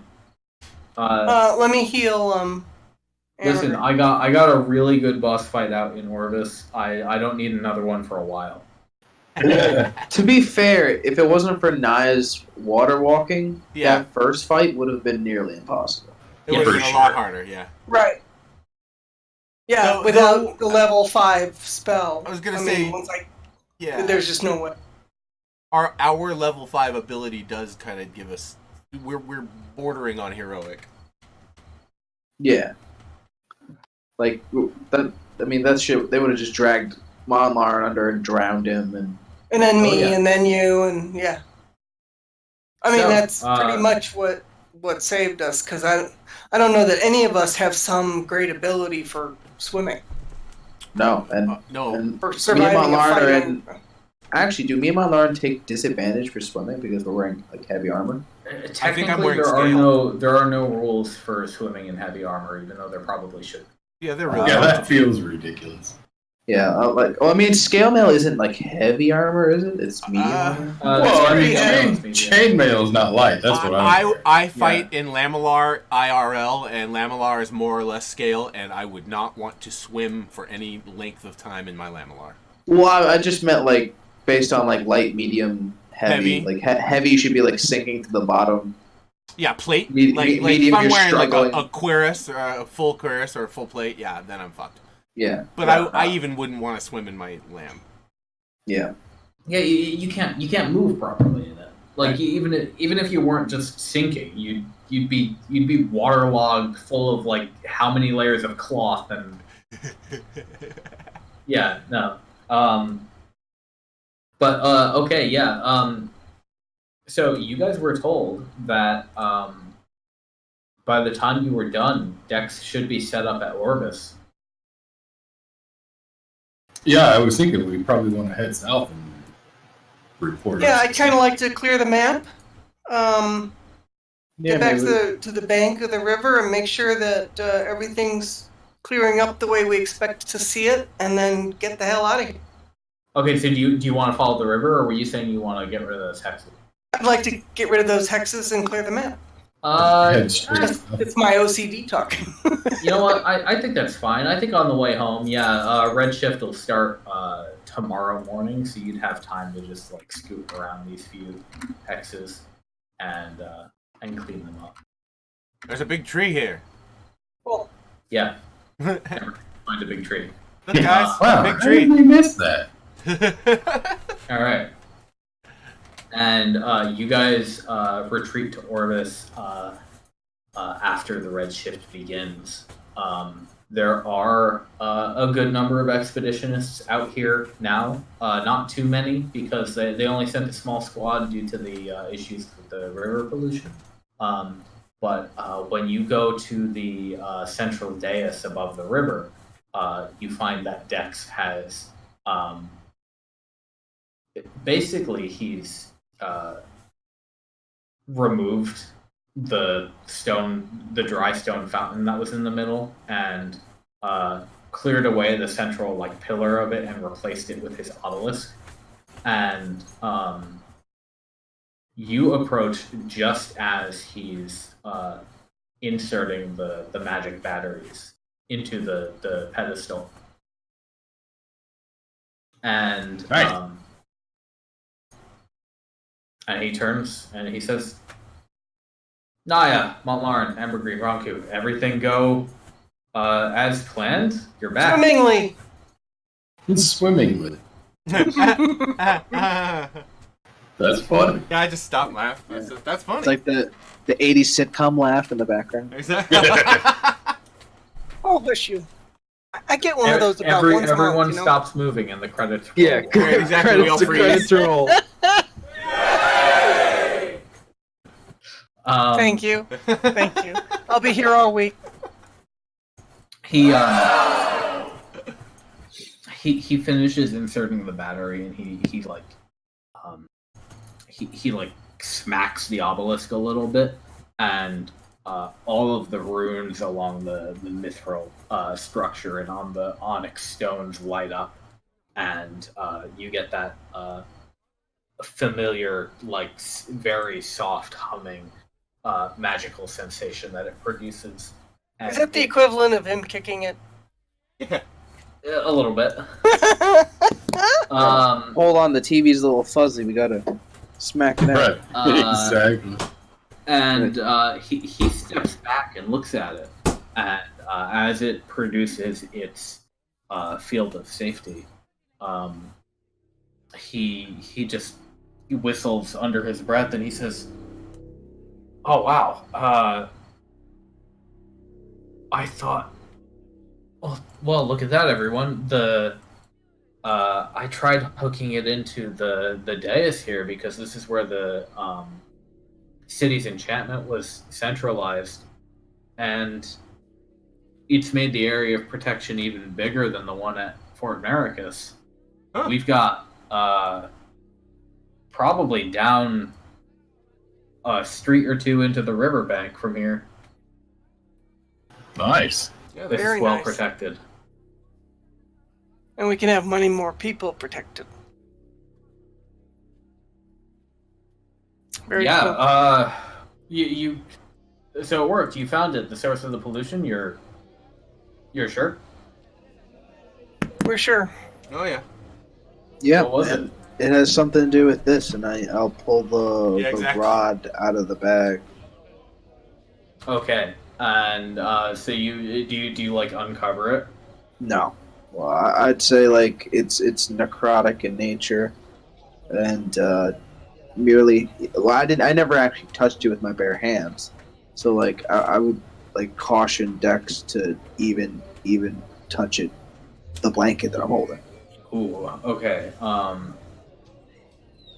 Well, he does have a few things for this sort of thing. Like some pliers or something. Magical pliers. Magical plug. You might say. Excuse me. Let me see. Some magic tongs. Yeah, I would think that anybody who does that kind of magical analysis would have several sets of those. Yeah.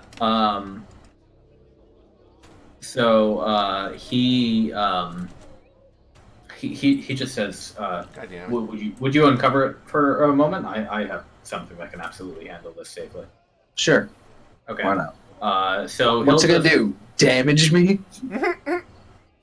So you uncover it, you're fine. But he will cast resilient sphere on the object. So a tiny sphere of force surrounds this thing, and he's able to just pick it up, not touching the object, but it's contained within it, and he can look at it and get a closer look at it. And so he takes a close look and he says, "This looks like part of a rod. It's did you take a look at this yet?" I couldn't touch it really without getting hurt by it, but I'm resilient enough to it that I was able to at least move it from the place where And we you found said it. this was the source of the pollution. Yeah, Ugh. I guess it interacted with the Redshift and created the sludge that you were saying. Well, I it doesn't have any markings or writings on it. So what you have is just a solid black rod of. It's hard to tell if it's metal or wood. But what you can tell is that the top and the bottom of it are splintered. It's broken.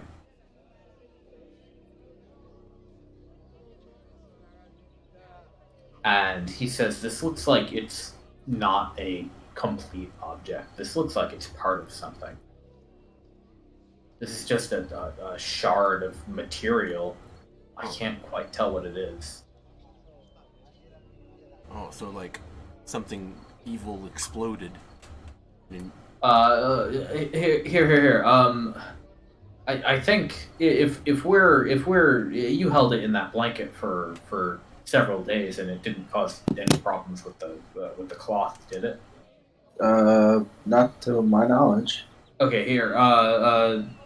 Ambergrene, fetch a wooden crate from over there. We'll toss it in there. This sphere only lasts a minute. All right, so I go. Oh man. I run over and get a crate. What? Said I run over and get the crate. Okay, and he'll toss it into like the straw bed that's in there, and just say, well, it doesn't seem to interact harshly with that, so I think we're safe to store it this way. But I'm not sure what it is we should do with this. I certainly wouldn't want it to stay out in the Redshift any longer. That's a very fair point. But then again, if it does something like pollute an entire river, I'm not sure I want to keep it here or at Fort Americus. Right. Well, the polluting, if I had to guess, was because it was left out in the Redshift. I mean, I traveled here for several days with it basically on my back. And yes, and it did very little. So that is a good guess. I agree.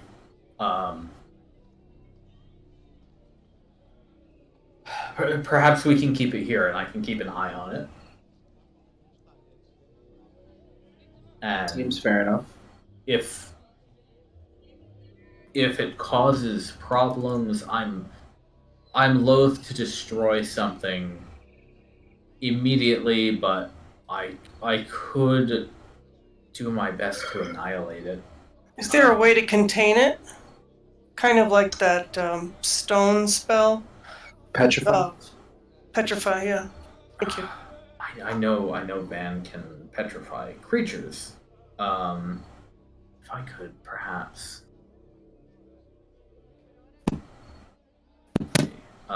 He's just so he takes out his spell book and flips through it for a second, and he says, plane shift perhaps. Not sure if I can plane shift a single object. Well, wouldn't that just be fathering our problems on somebody else? It's true. I admittedly don't have access to many other planes. What was that like planar place where we had the fountains? Because that wasn't the real world. Yes, the vault thing? Yeah. The vault thing might be the kind of thing that's needed to contain this. Oh. I mean, just as like a quarantine for it. Right. So we can observe it without having to put one of our bases at risk. A terrible idea, yes. Because I'm guessing those interdimensional places don't get hit by the redshift. That is the assumption. I am not personally skilled in creating demi-planes, but I know that they are separate from the prime material. So in theory, the redshift should not. And you all hopped into the Feywild the other week, so they seemed unafflicted by it, aside from where the portal was. Correct? Yeah, seems so. Naia, that was you went there at least, right? Yes. So, I think that should work. Right then. So there's an idea. If this turns out to be problematic, um, perhaps I could use that as an excuse to finally head over to that vault structure myself. I haven't actually had the chance to take a look.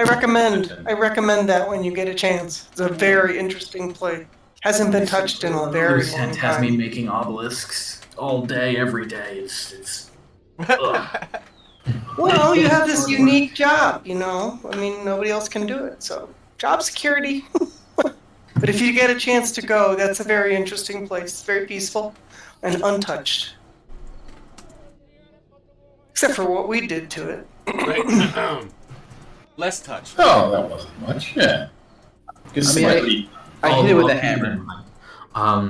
Would you all like to stay here? I imagine you don't want to make the hike out to Silex at this point. The Redshift approaches. Sure. As long as the thing is protected from the Redshift, I'm good to stay here. I can explore. We are up and running. Cool. All right. I'll Orvis, spend my downtime exploring. Fine name. No, I wouldn't go too far into the city again. We only have it's mostly just up on the dais that's safe, but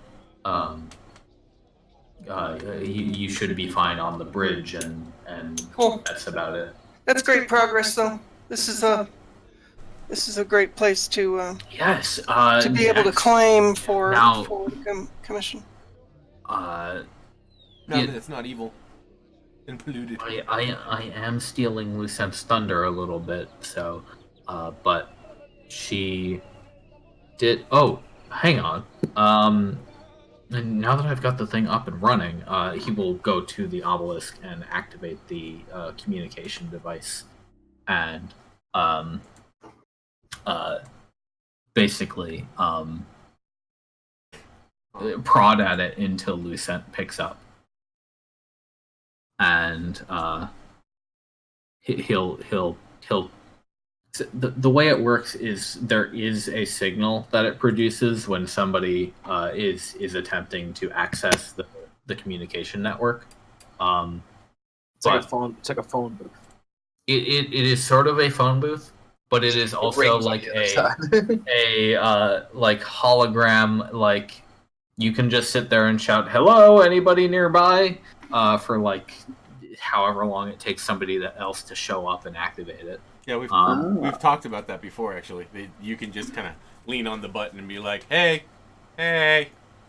Yeah. It's more like a two-way radio. Right. Hey, anyone there? Yeah. So breaker. Eventually, Van and Lucent will both appear in the hologram, and they will kind of shove each other into the viewport. Van trying to get a good look into it, and Dex will report. We're all hooked up over here. The obelisk is on and running, and Orvis is made safe. We can.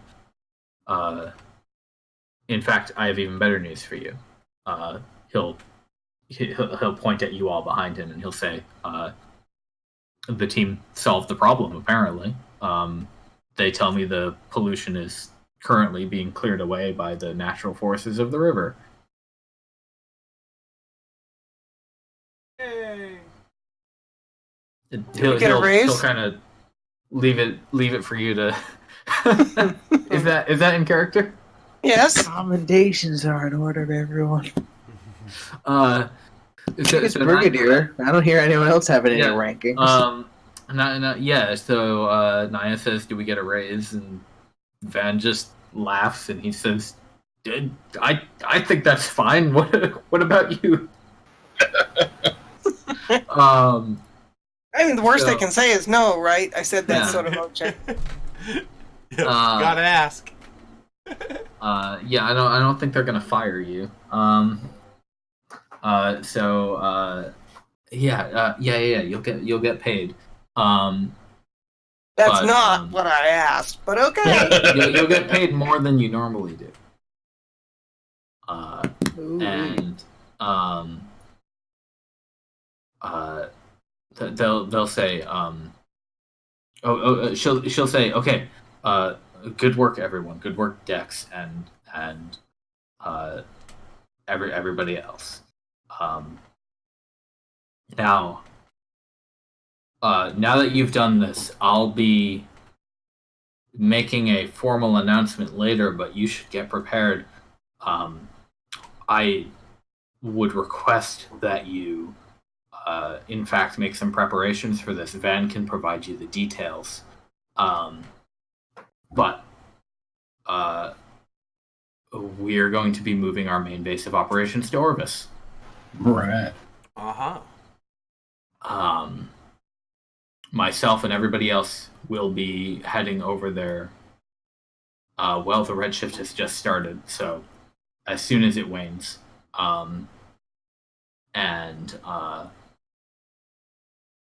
Nami and Smithy and Soriana should be shortly behind us.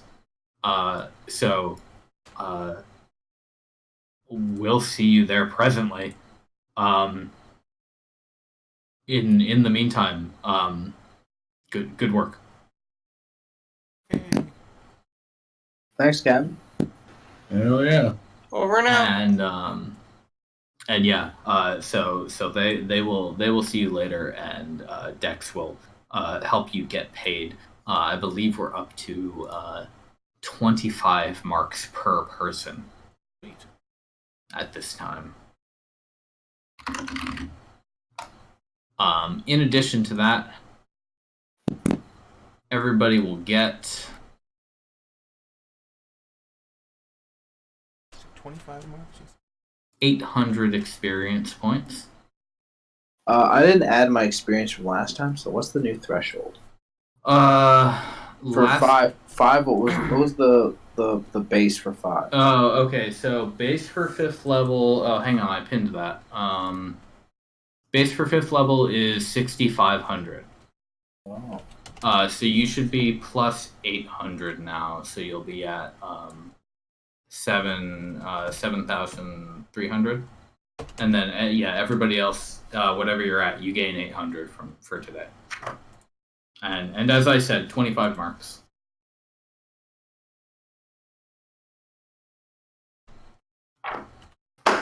Out of character, I love how Dex is just like a MacGuffin of spells. He's like, I know that spell. Don't worry about it. He's got a lot of good stuff. He's then he's like a city wizard, so he has like very little. I'm like, I know like 3 cantrips, but he's like, I'm the plane shift, plane. Yeah, but he's like a level 25 wizard, isn't he? He's pretty high level, yeah. Yeah.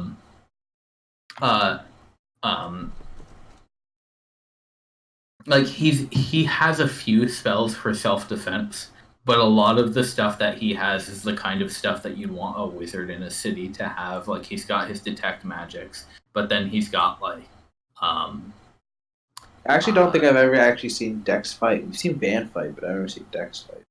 Dex has participated in a couple of battles, but he usually fights more defensively because he is an abjurer. So like he does a lot of defense and he does a lot of analysis. He's got like all sorts of dark visions. He's got locks. He's got see invisibility. He can dispel magic. He's got protection spells. He's got private sanctum. He's a support mage.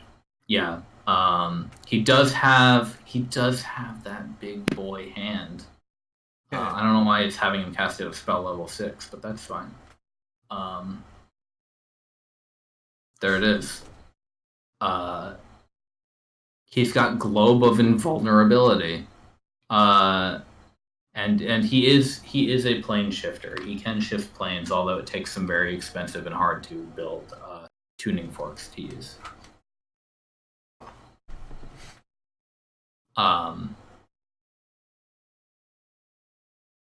yeah, he doesn't know everything, so he's always working on getting new spells into his books.